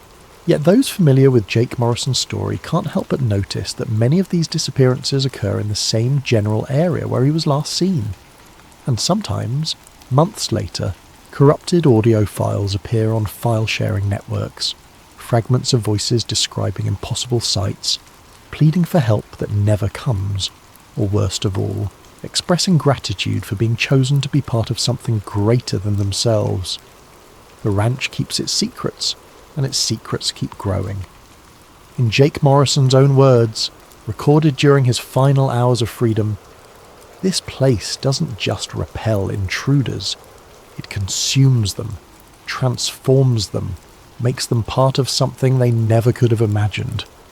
The lights still dance in the Utah desert, the creatures still patrol the borderlands between known and unknown, and somewhere in that vast underground network Jake described, the work continues, whatever that work might be and whatever it might ultimately produce. The only certainty is that some questions are too dangerous to answer, and some truths are too terrible to reveal. But the recordings remain, archived in digital permanence, waiting for the next curious soul to stumble across them and wonder, what if this isn't fiction? What if there really is a place where science and nightmare intersect, where the boundaries of human experience are tested and transcended? What if Jake Morrison's final choice wasn't between life and death, but between remaining human and becoming something else entirely? The answer to that question lies somewhere in the Utah desert, behind fences topped with razor wire, beneath facilities that don't appear on any official maps, in the hands of researchers whose work will never see the light of day, and perhaps in the digital consciousness of a surveyor named Jake Morrison, who paid the ultimate price for the truth and found it was worth every sacrifice. The choice as always remains yours. Believe or dismiss, investigate or ignore, seek the truth or accept the comfortable lie. But remember Jake Morrison's final warning, no one believes you until it's too late. The question you must ask yourself is, too late for what?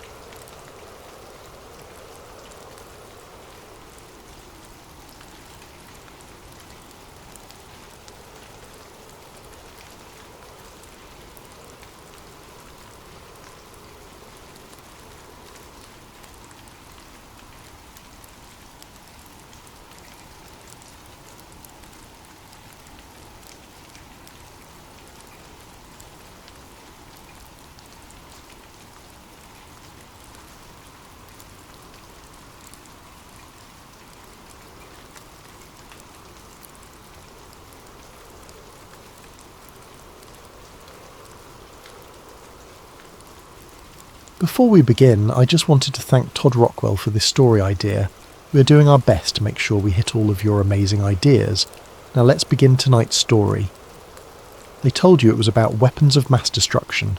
They told you it was about oil, about democracy, about removing a dictator from power. They showed you the satellite photos, the intelligence briefings, the stern-faced generals pointing at maps. They gave you every reason except the real one. Because the real reason was buried 3,000 years ago, beneath the sands of ancient Mesopotamia, in a city older than the pyramids. A reason so extraordinary that it could never be spoken aloud, never written in official reports, never acknowledged by any government on Earth. On March 20th, 2003, when the first missiles streaked across the night sky toward Baghdad, cameras around the world captured the moment. Shock and awe, they called it. The beginning of Operation Iraqi Freedom. But while the world watched explosions light up the capital, something else was happening 400 kilometers to the south. In the ancient city of Ur, under cover of darkness and total media blackout, the first American Special Forces teams were already on the ground. Not in Baghdad, not securing oil fields, not hunting weapons caches. They were surrounding a massive stepped pyramid called the Ziggurat of Ur, and they were there for something that had been waiting in the darkness for 3 millennia. This is the story they never wanted you to know. A story that connects British archaeologists to ancient Sumerian kings, that links Saddam Hussein's megalomania to America's most classified military operations. A story of discovery, obsession, and a technology so advanced that it shouldn't exist at all. Thank you to Todd Rockwell for bringing this story to light.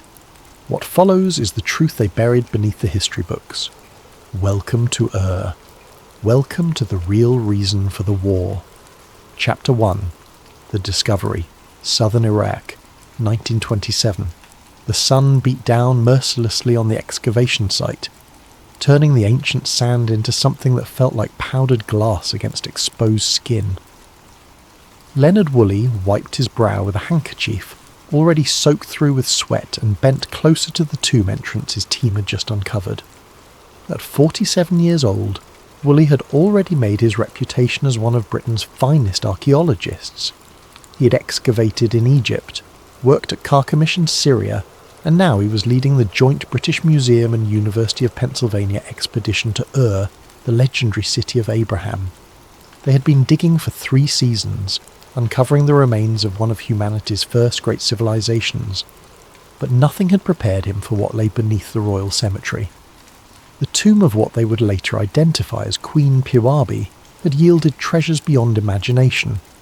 Gold headdresses, lapis lazuli beads, silver harps with gold bulls' heads, the skeletal remains of attendants who had apparently followed their queen into death with cups of poison still clutched in their bony fingers. It was a find that would make headlines around the world, but it was what Woolley found in a sealed chamber beneath the main burial that troubled him. His assistant, a young man named Thomas, called out from the darkness of the tomb entrance. His voice echoed strangely off the mud brick walls, carrying a note of excitement tinged with something else. Concern, perhaps, or fear.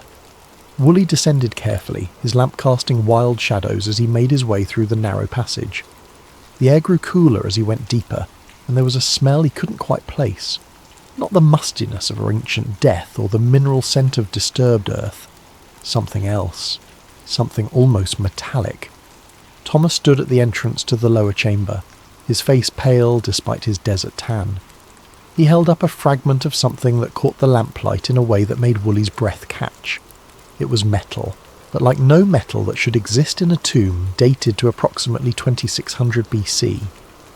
The fragment was roughly triangular, about the size of a man's palm, and its surface had a peculiar quality. Not corroded despite thousands of years underground, not oxidized. Almost mirror-smooth in places, with what appeared to be geometric patterns etched into its surface with impossible precision. Woolley took the fragment carefully, noting its surprising weight. Heavier than gold, lighter than lead. The patterns weren't decorative. They were too regular, too precise. They reminded him of something, though he couldn't quite place it. Mathematical, perhaps, or technical.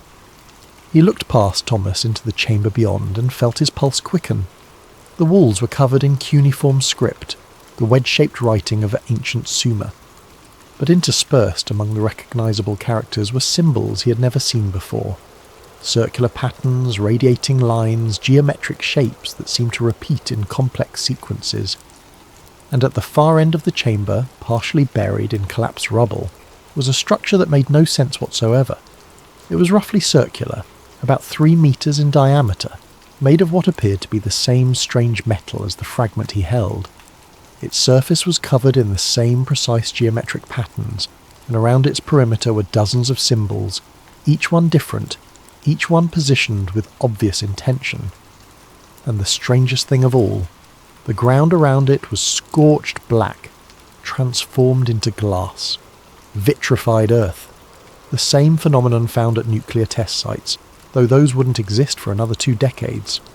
The kind of transformation that required temperatures far beyond anything achievable with ancient technology. Woolley spent the next 3 days in that chamber, documenting everything with meticulous care. He took photographs, made detailed drawings, catalogued every artifact.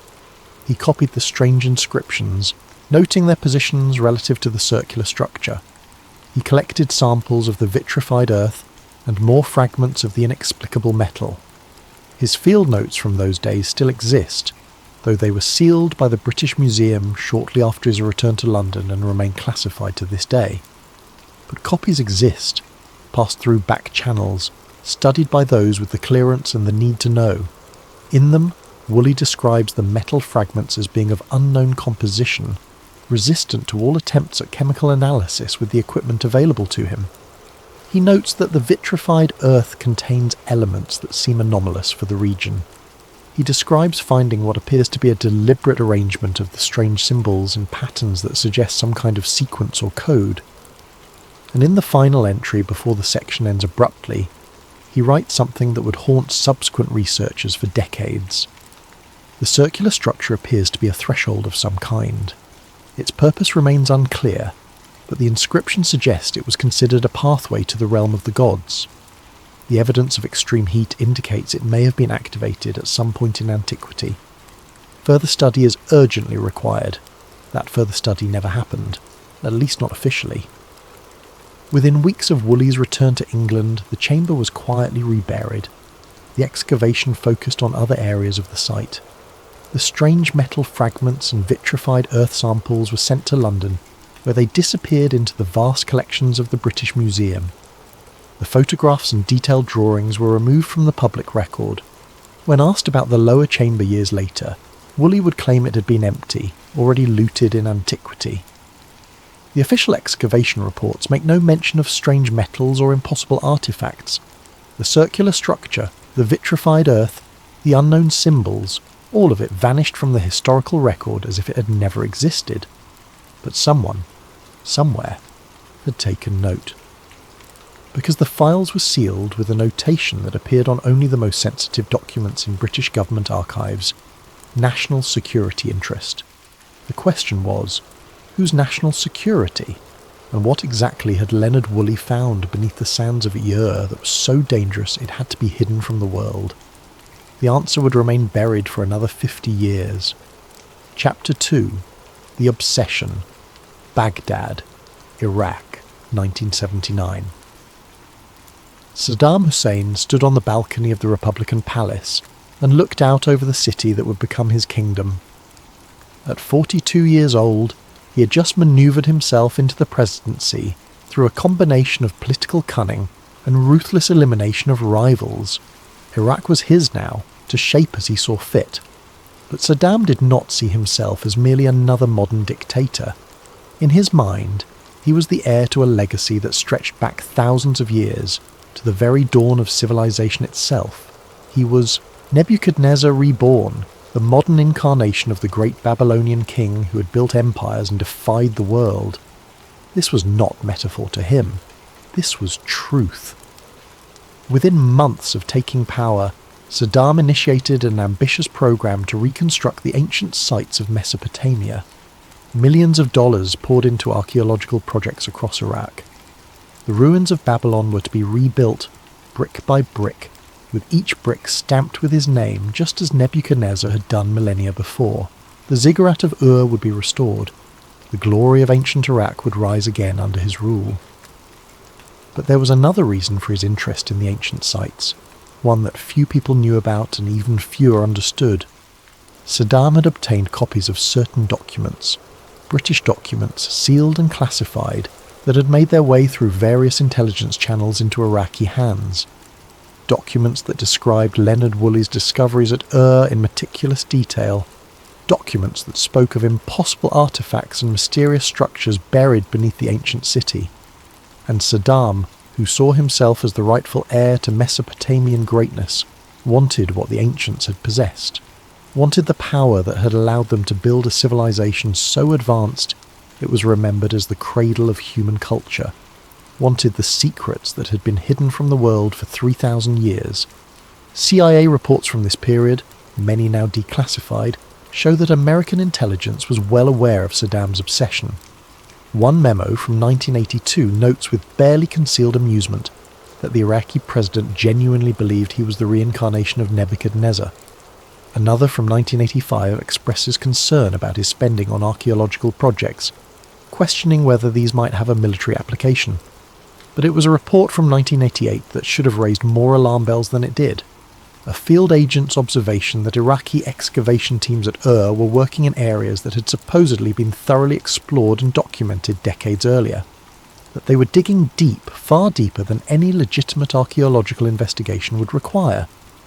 That the sites were surrounded by military security far in excess of what would be needed to protect historical artifacts.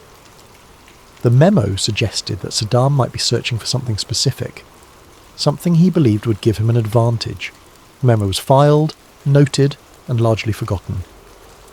Until 1991. Kuwait, February 1991. The Gulf War was in its final days. Iraqi forces were in full retreat, the much-vaunted Republican Guard decimated by coalition air power, and the overwhelming technological superiority of American forces. General Norman Schwarzkopf coordinated the ground campaign from his command centre, watching as victory became inevitable. But as coalition forces advanced into Iraqi territory, they began encountering something unexpected. Not resistance exactly, not military formations preparing for battle, but excavation teams, dozens of them, working frantically at archaeological sites across southern Iraq. Most were at sites near Ur. American troops who secured these sites found them defended not by regular army units, but by Republican Guard special forces, Saddam's most elite troops. They found sophisticated drilling equipment, ground-penetrating radar, electromagnetic survey instruments. They found maps and documents written in a mix of Arabic and what appeared to be ancient cuneiform. They found evidence of excavations going down 30, 40, even 50 metres below the surface, and they found the Iraqi teams trying desperately to destroy their own records before retreating. General Schwarzkopf received reports about these discoveries and immediately classified them at the highest level. He sent an encrypted message back to Washington that contained only one line, but it was a line that would echo through the corridors of power for the next 12 years. They were not digging for oil. The recovered documents and equipment were shipped back to the United States under total secrecy. The excavation sites were photographed, documented, and then deliberately collapsed and buried. The American troops who had secured them were reassigned, scattered to different units, made to sign non-disclosure agreements that came with dire warnings about the consequences of breaking them.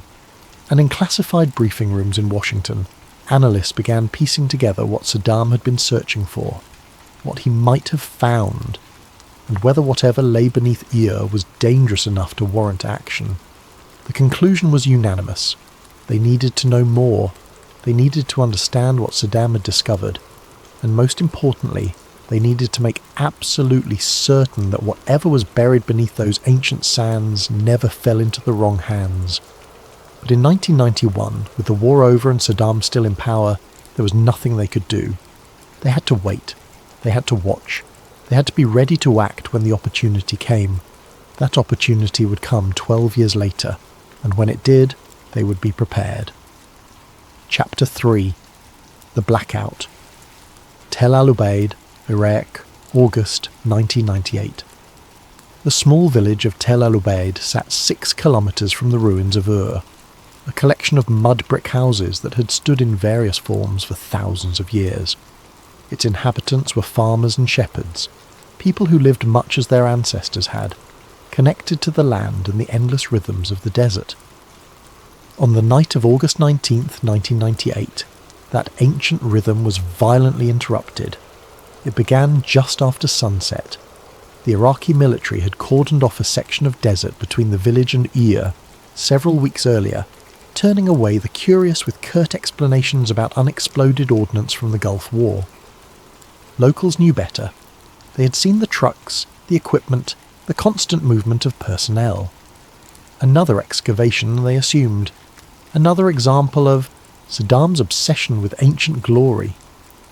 But what happened that night was different.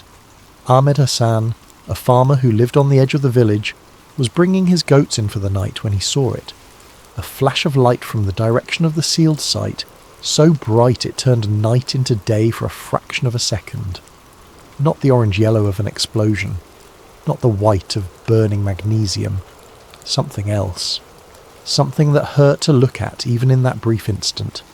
The light was accompanied by a sound that he would later struggle to describe. Not quite thunder, not quite the sonic boom of an aircraft. A deep resonant pulse that he felt in his chest, in his bones, in his teeth. A sound that seemed to come from everywhere and nowhere at once. And then, silence. The electric lights in the village went out. Not flickering, not dimming, just instantly dark. Ahmed's battery-powered radio, which had been playing music from Baghdad, went silent mid-song. His watch stopped. The truck he had been planning to drive into Ur the next morning would not start. its electronic ignition system completely dead. Every electronic device in the village, in the entire region, had simply stopped working. For 3 hours the blackout continued. No lights, no radio or television, no communication with the outside world. The Iraqi military trucks that had been stationed around the sealed site sat silent and immobile, their sophisticated electronics rendered useless. The people of Tel Al-Ubaid gathered in the darkness, speaking in hushed voices about what they had seen. Some claimed to have felt a strange tingling sensation pass through their bodies at the moment of the flash. Others reported that animals had behaved strangely in the hours leading up to the event, restless and agitated as if sensing something humans could not. And then, just as suddenly as it had begun, it ended. Power returned. Radios crackled back to life. Watches that had been stopped started running again, though none of them showed the correct time.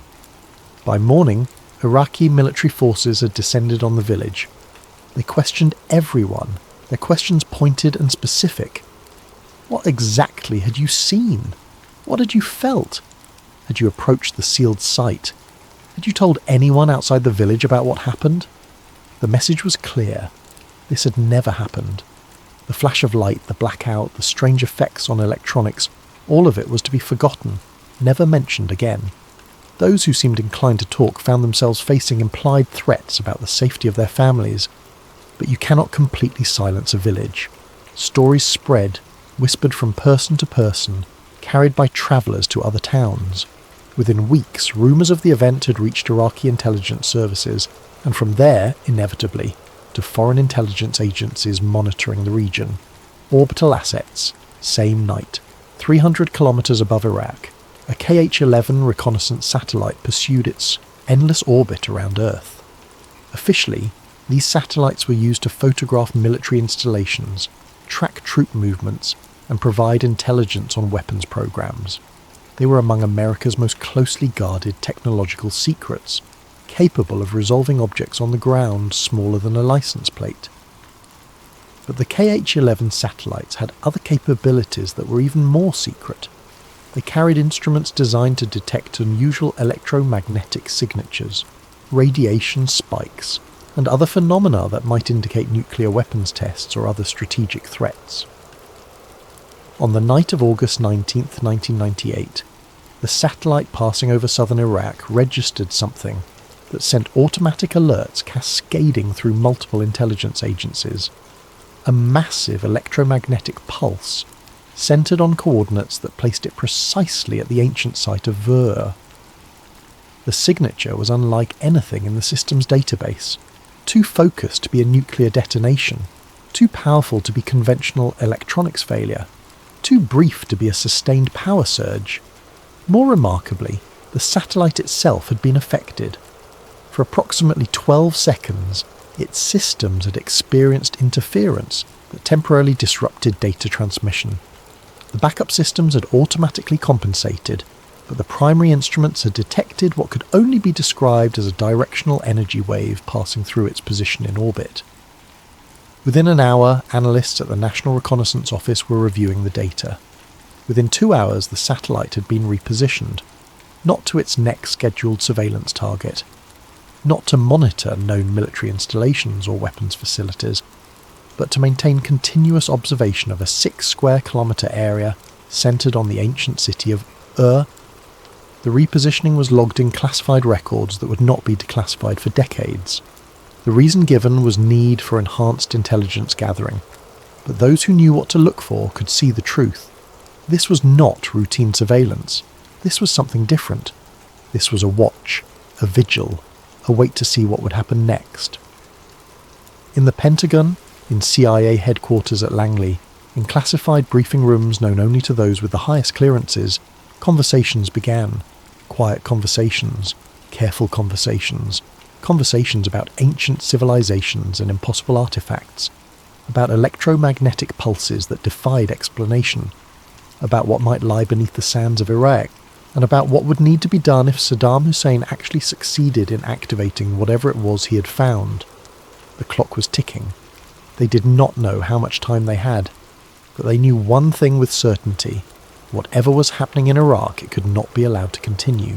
The question was no longer if they would act. It was when. Chapter 4. Operation Iraqi Freedom, March 20th, 2003. The world watched as shock and awe began. 2,000 bombs and missiles in the opening. Hours. Baghdad's night sky lit up with explosions and tracer fire. Embedded journalists transmitted live footage of American military might unleashed. The war, they said, had begun, but they were wrong. The war had begun hours earlier, in a place the cameras would never see. At 200 hours, 4 Black Hawk helicopters crossed into Iraqi airspace from Kuwait, flying low and dark under the desert stars. They carried members of Delta Force, America's most elite special operations unit, along with personnel who were not wearing uniforms and carried no military identification. Technical specialists, scientists, people who knew exactly what they were looking for and what to do with it when they found it. Their destination was not Baghdad. It was not the suspected weapons facilities in the north. It was not the Republican Guard positions defending the capital. It was The helicopters set down in the darkness 300 metres from the ziggurat. The Special Forces teams moved out immediately, securing a perimeter with practiced efficiency. Iraqi guards at the site, caught completely off guard by the speed and silence of the assault, surrendered without resistance. Within 15 minutes, the entire archaeological complex was under American control. This was more than 6 hours before the first bombs fell on Baghdad. More than 8 hours before major combat operations officially began. But for the teams on the ground at the operation had already achieved its primary objective: secure the site, ensure nothing could be destroyed or moved, and most critically, make certain that whatever Saddam had been excavating remained intact and under American control. Within 48 hours, as the world's attention remained fixed on the spectacular destruction being broadcast from Baghdad, something remarkable was happening 400 kilometres to the south. More troops arrived at not combat units but engineers and technicians. Heavy equipment was brought in under cover of darkness. A no-fly zone was established over the site, enforced by fighter aircraft that would engage any aircraft, friendly or hostile, that violated the restricted airspace. And the excavation began. But while received this extraordinary attention, something else was happening in Baghdad that would later be cited as evidence of American incompetence or indifference. The Iraqi National Museum, home to priceless artifacts from humanity's first civilizations, was left completely unguarded. Looters swarmed through its halls, smashing display cases, stealing everything they could carry. Over 170,000 artifacts disappeared. Cylinder seals, cuneiform tablets, gold jewellery, statues, reliefs, entire collections that represented thousands of years of human history. The international community expressed outrage. How could American forces protect oil facilities, but not irreplaceable cultural treasures? But those who understood what was really happening saw the truth. The looting was not an oversight. It was a distraction. While the world focused on the chaos in Baghdad, demanding answers about why the museum had not been protected, no one was asking questions about what was happening at No one was wondering why hundreds of American troops were guarding an archaeological site in the middle of a war zone. No one was questioning why satellite imagery of southern Iraq was being classified at levels typically reserved for nuclear weapons facilities. No one was noticing that had become the most heavily defended location in the entire country, with more security than even the presidential palaces in Baghdad. The misdirection was perfect. The world's attention remained fixed on the chaos, the looting, the apparent failures of post-invasion planning. And at work continued undisturbed. Captain James Martinez, commanding one of the security detachments at the site, would later describe the operation in a classified debrief. He spoke of perimeters within perimeters, security clearances checked and double-checked, areas where even he was not permitted to enter. He described seeing equipment he did not recognize, hearing conversations in technical jargon he could not understand. He talked about the sense that something extraordinary was happening, something that went far beyond normal military operations, and he mentioned the lights. At night, From his position on the outer perimeter, he could see lights coming from the excavation site. Not the steady glow of work lights or the flash of welding torches. Something else. A pulsing rhythmic illumination that seemed to come from underground. Blue-white light that reminded him of nothing he had ever seen before. When he asked his superior officer about it, he was told curtly that it was none of his concern and that he should forget he had seen anything. The message was clear. Some things were above his security clearance. Some things were not to be questioned. But Martinez was not the only one who noticed. Soldiers stationed at would later report similar observations, always in quiet conversations, always with the understanding that these were not official accounts. Lights from underground, strange sounds in the middle of the night, a sense of energy, of power, emanating from the excavation site. And they all noticed something else. The specialists who worked at the site, the civilians who came and went on unmarked helicopters, they looked different when they left. Excited, frightened, changed by whatever they had seen in the darkness beneath those ancient sands. The official military logs for this period contain only routine entries. Security patrols conducted, perimeter checks completed, supply deliveries received. Nothing to suggest that anything unusual was occurring, but that was the point. Whatever was happening at it was not meant to be recorded, not meant to be remembered, not meant to exist in any official capacity whatsoever. The war that dominated headlines was a cover for an operation that would never be acknowledged. And beneath the ziggurat of 3,000 years of secrets were about to be revealed. Chapter 5. The Silent Expedition. Archaeological Site, April 2003. The excavation went deeper than any archaeological dig in history, past the levels explored by Woolley in the 1920s, past the foundations of the ancient temples, past layers of civilization built upon civilization, down into bedrock that should have been solid, unworked, untouched by human hands. Except it was not. The team working the site operated under conditions of absolute secrecy. No press access, not even from embedded journalists with full security clearances. No communication with the outside world except through encrypted channels. No documentation that could ever be linked to the operation. The specialists who formed the core of the excavation team were drawn from multiple fields. Archaeologists, yes, but also physicists, materials scientists, linguists, who specialised in ancient languages, engineers who worked on classified aerospace projects. It was a team assembled to deal with something that transcended traditional categories, something that required expertise from multiple disciplines. And they were accompanied by representatives from several private aerospace contractors, companies whose names were household words, but whose classified work remained deeply hidden. Companies that built satellites and missile systems and aircraft that officially did not exist. Companies that had experience dealing with technologies that pushed the boundaries of known science. The presence of these corporate representatives raised questions that no one dared ask out loud. Why would aerospace contractors be interested in an archaeological site?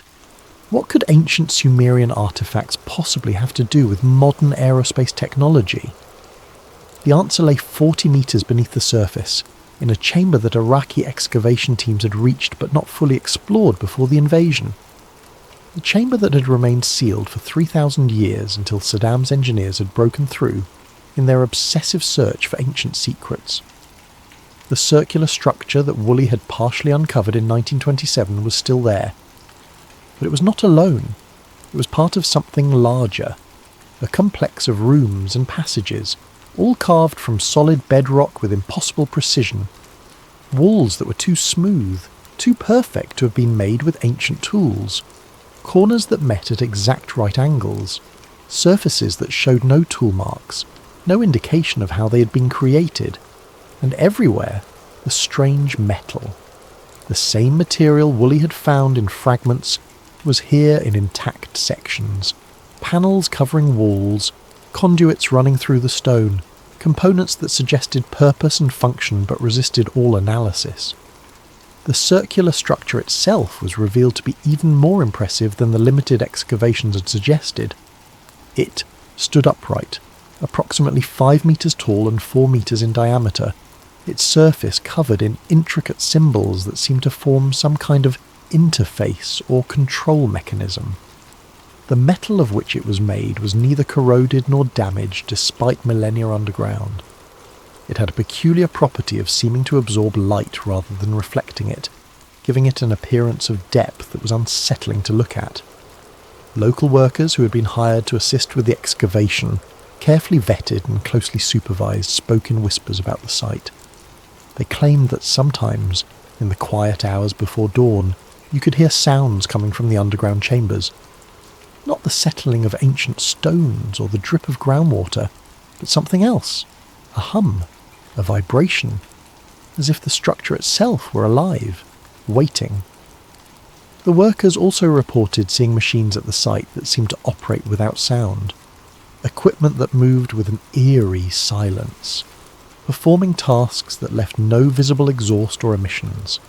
They described lights that appeared at night, emanating from beneath the ground, illuminating the interior of the ziggurat in ways that made the ancient structure look almost alien. These accounts were dismissed by security personnel as imagination and superstition, but privately those dismissals were not so confident. Because the Americans working the site had seen similar things and knew they could not be explained away so easily.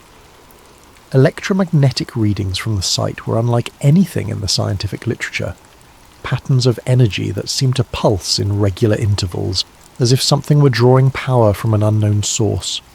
Magnetic field anomalies that defied conventional physics, temperature variations that had no obvious cause. Most disturbing were the effects reported by personnel who spent extended periods in the underground chambers. Headaches, disorientation, a sense of being watched, dreams that seemed more vivid than normal, filled with symbols and patterns that matched those found on the circular structure. Medical staff attached to the operation documented these symptoms but could find no physical cause. Brain scans showed normal activity. Blood work revealed nothing unusual, yet the effects persisted, and they were consistent across multiple individuals with no prior connection to each other. The linguists made progress in deciphering the inscriptions found throughout the complex. Most were in recognizable Sumerian cuneiform, describing the structure as a gift from the gods, a pathway to realms beyond human understanding. But interspersed among the familiar script were other symbols, more abstract and mathematical in nature, that seemed to form instructions or coordinates. One inscription, carved into the wall of the central chamber, was particularly significant. Roughly translated, it read, "The threshold opens when the key is turned and the pattern is complete. Beyond lies the realm of the Anunnaki, the lords who descended from the stars. Those who pass through shall see wonders and terrors alike. Heed this warning. What is opened cannot easily be closed. The Anunnaki." In Sumerian mythology, they were the gods who came from the heavens and taught humans the arts of civilization. Who gave them writing and mathematics, agriculture and astronomy, who walked among humans as beings of great power and knowledge. But what if they were not mythology? What if they were memory, distorted by time but preserving some essential truth about visitors from beyond who had come to Earth in humanity's dawn? And what if this structure, this impossible artifact buried beneath was something they had left behind? Not a temple, not a tomb, but a device. A technology so advanced that it had been mistaken for divine power by those who witnessed it. The aerospace contractors understood immediately what they were looking at. The circular structure was not decorative, it was functional. The symbols were not religious iconography, they were an interface, a control system for a technology that humanity should not possess.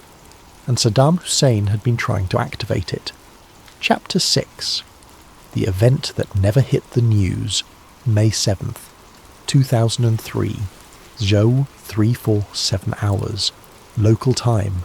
Lieutenant Commander Sarah Mitchell was aboard the USS Abraham Lincoln, monitoring global communications traffic from her station in the ship's signals intelligence compartment. It was routine work, the endless task of sorting through thousands of transmissions, searching for anything of strategic importance. At precisely 347 hours, her screens went blank. Every screen, every system, satellite communications, radio traffic, GPS navigation, encrypted military channels, All of it just stopped. The command centre fell silent as personnel stared at dead equipment, trying to comprehend what they were seeing. 19 minutes. That is how long the blackout lasted. For 19 minutes, every GPS satellite in orbit stopped transmitting. Every military communication system went dark. Navigation systems failed. Guidance systems for missiles and aircraft lost their references. Ships at sea, aircraft in flight, military units spread across the globe, all suddenly operating blind. And then, just as suddenly, everything came back online. Systems rebooted. Satellites resumed transmission. The world reconnected as if nothing had happened. But something had happened. Something that sent shockwaves through every intelligence agency and military command structure in the world. The blackout had a source, a specific point of origin. Analysts traced the interference back through multiple satellite systems, correlating the exact microsecond when each system had failed. The mathematics were complex, but the conclusion was indisputable. The blackout had originated from coordinates in southern Iraq. Coordinates that matched, to within a few meters, the ancient site of Jura. Freedom of Information Act requests filed years later would eventually force the release of heavily redacted documents about this event. The documents confirm that a significant electromagnetic disruption occurred on May 7, 2003. They acknowledge that GPS services were interrupted globally for approximately 19 minutes. They note that the source of the disruption was traced to Iraq, but the documents refuse to specify the exact location. They refuse to explain what caused the disruption. They refuse to acknowledge any connection to the archaeological excavations taking place at Ur. The public never learned about the event. News media, focused on the ongoing war and its chaotic aftermath, never reported the mysterious 19-minute blackout. If they noticed GPS irregularities or communication problems, they attributed them to the expected difficulties of military operations in a war zone. But within classified circles, the event triggered immediate action. 3 scientists were identified within hours and flown to Iraq under alias identities. They travelled on private aircraft, their names appearing on no passenger manifests, their movements documented nowhere in official records. They were specialists in fields that could not be disclosed, experts in technologies that officially did not exist. All 3 were given access to the site at Ur. All 3 spent time in the underground chambers, examining the circular structure and the mysterious complex surrounding it. All 3 provided classified briefings to officials whose names have never been released. And one of them, a physicist who had worked on classified projects related to electromagnetic pulse weapons and exotic propulsion systems, never returned to his previous life. His name was Marcus Reeves, and before May 2003 he had been a prominent figure in his field. He had published papers, attended conferences, taught graduate students at a prestigious university. His work was respected, his expertise sought after. After his visit to Ur, Marcus Reeves simply vanished from public view. His university was told he had accepted a position with a private research institute.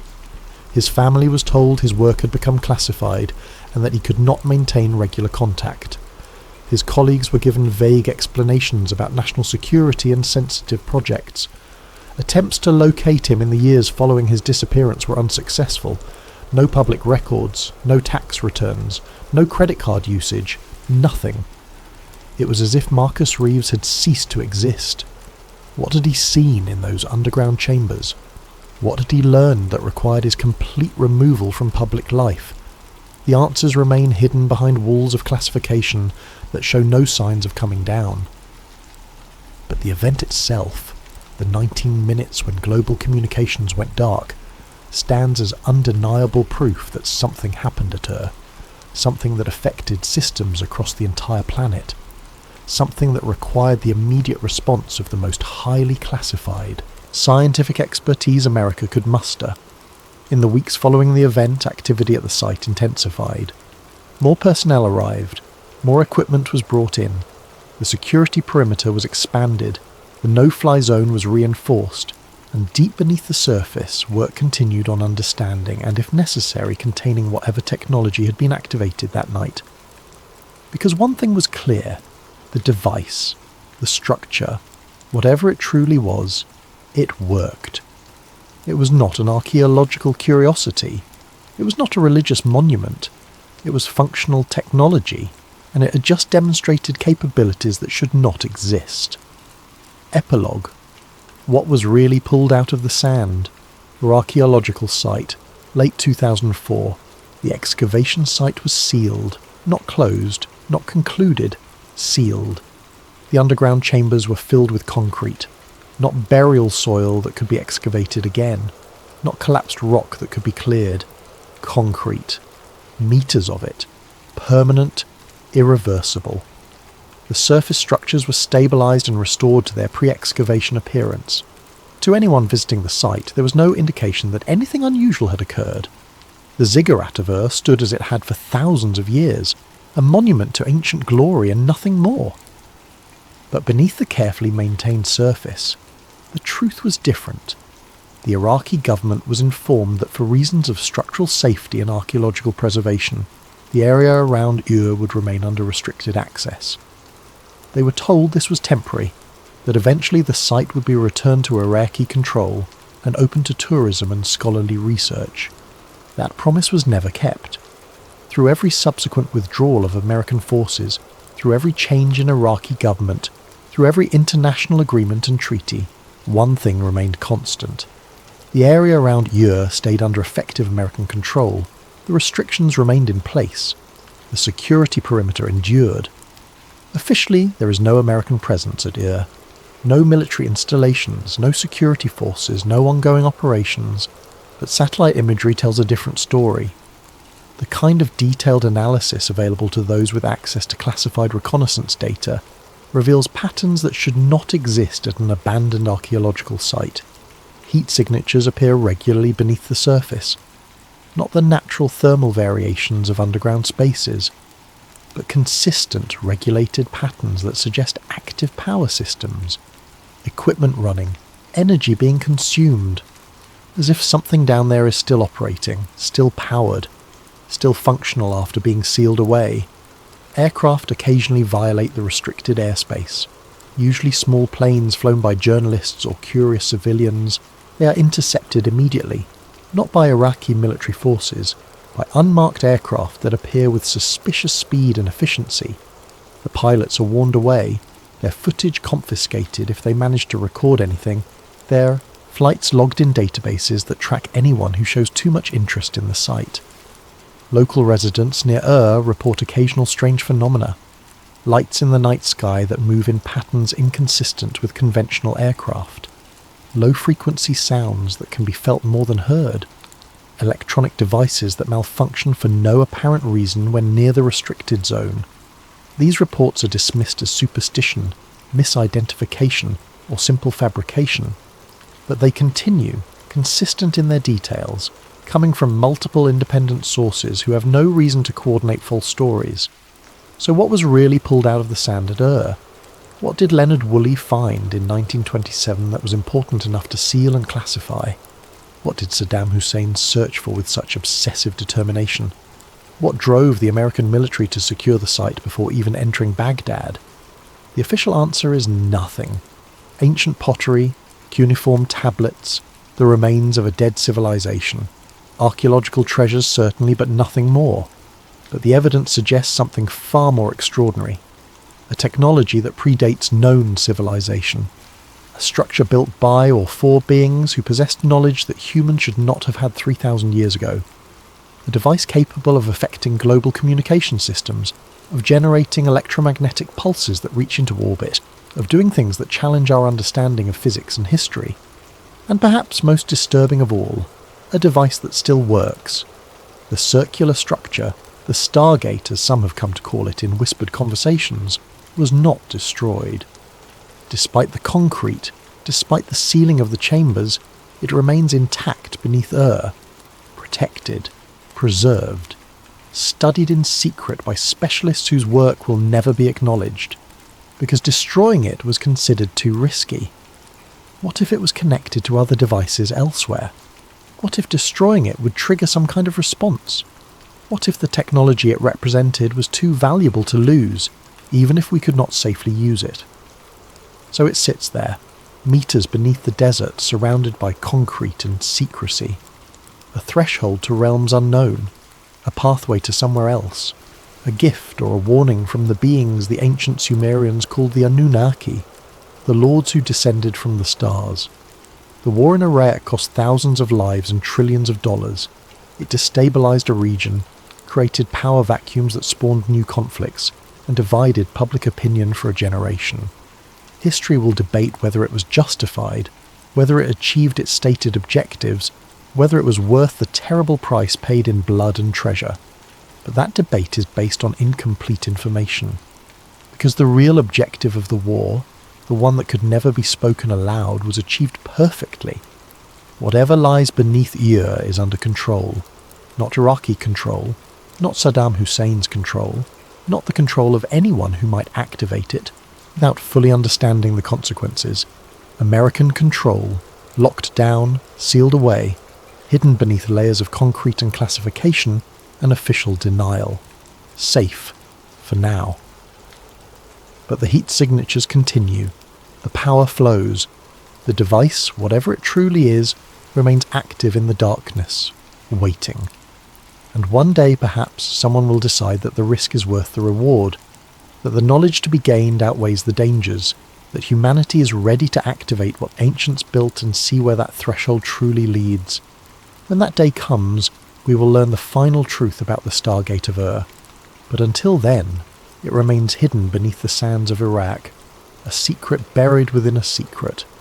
The real reason for a war that the world thought it understood, and perhaps, in the end, that is exactly where it should stay.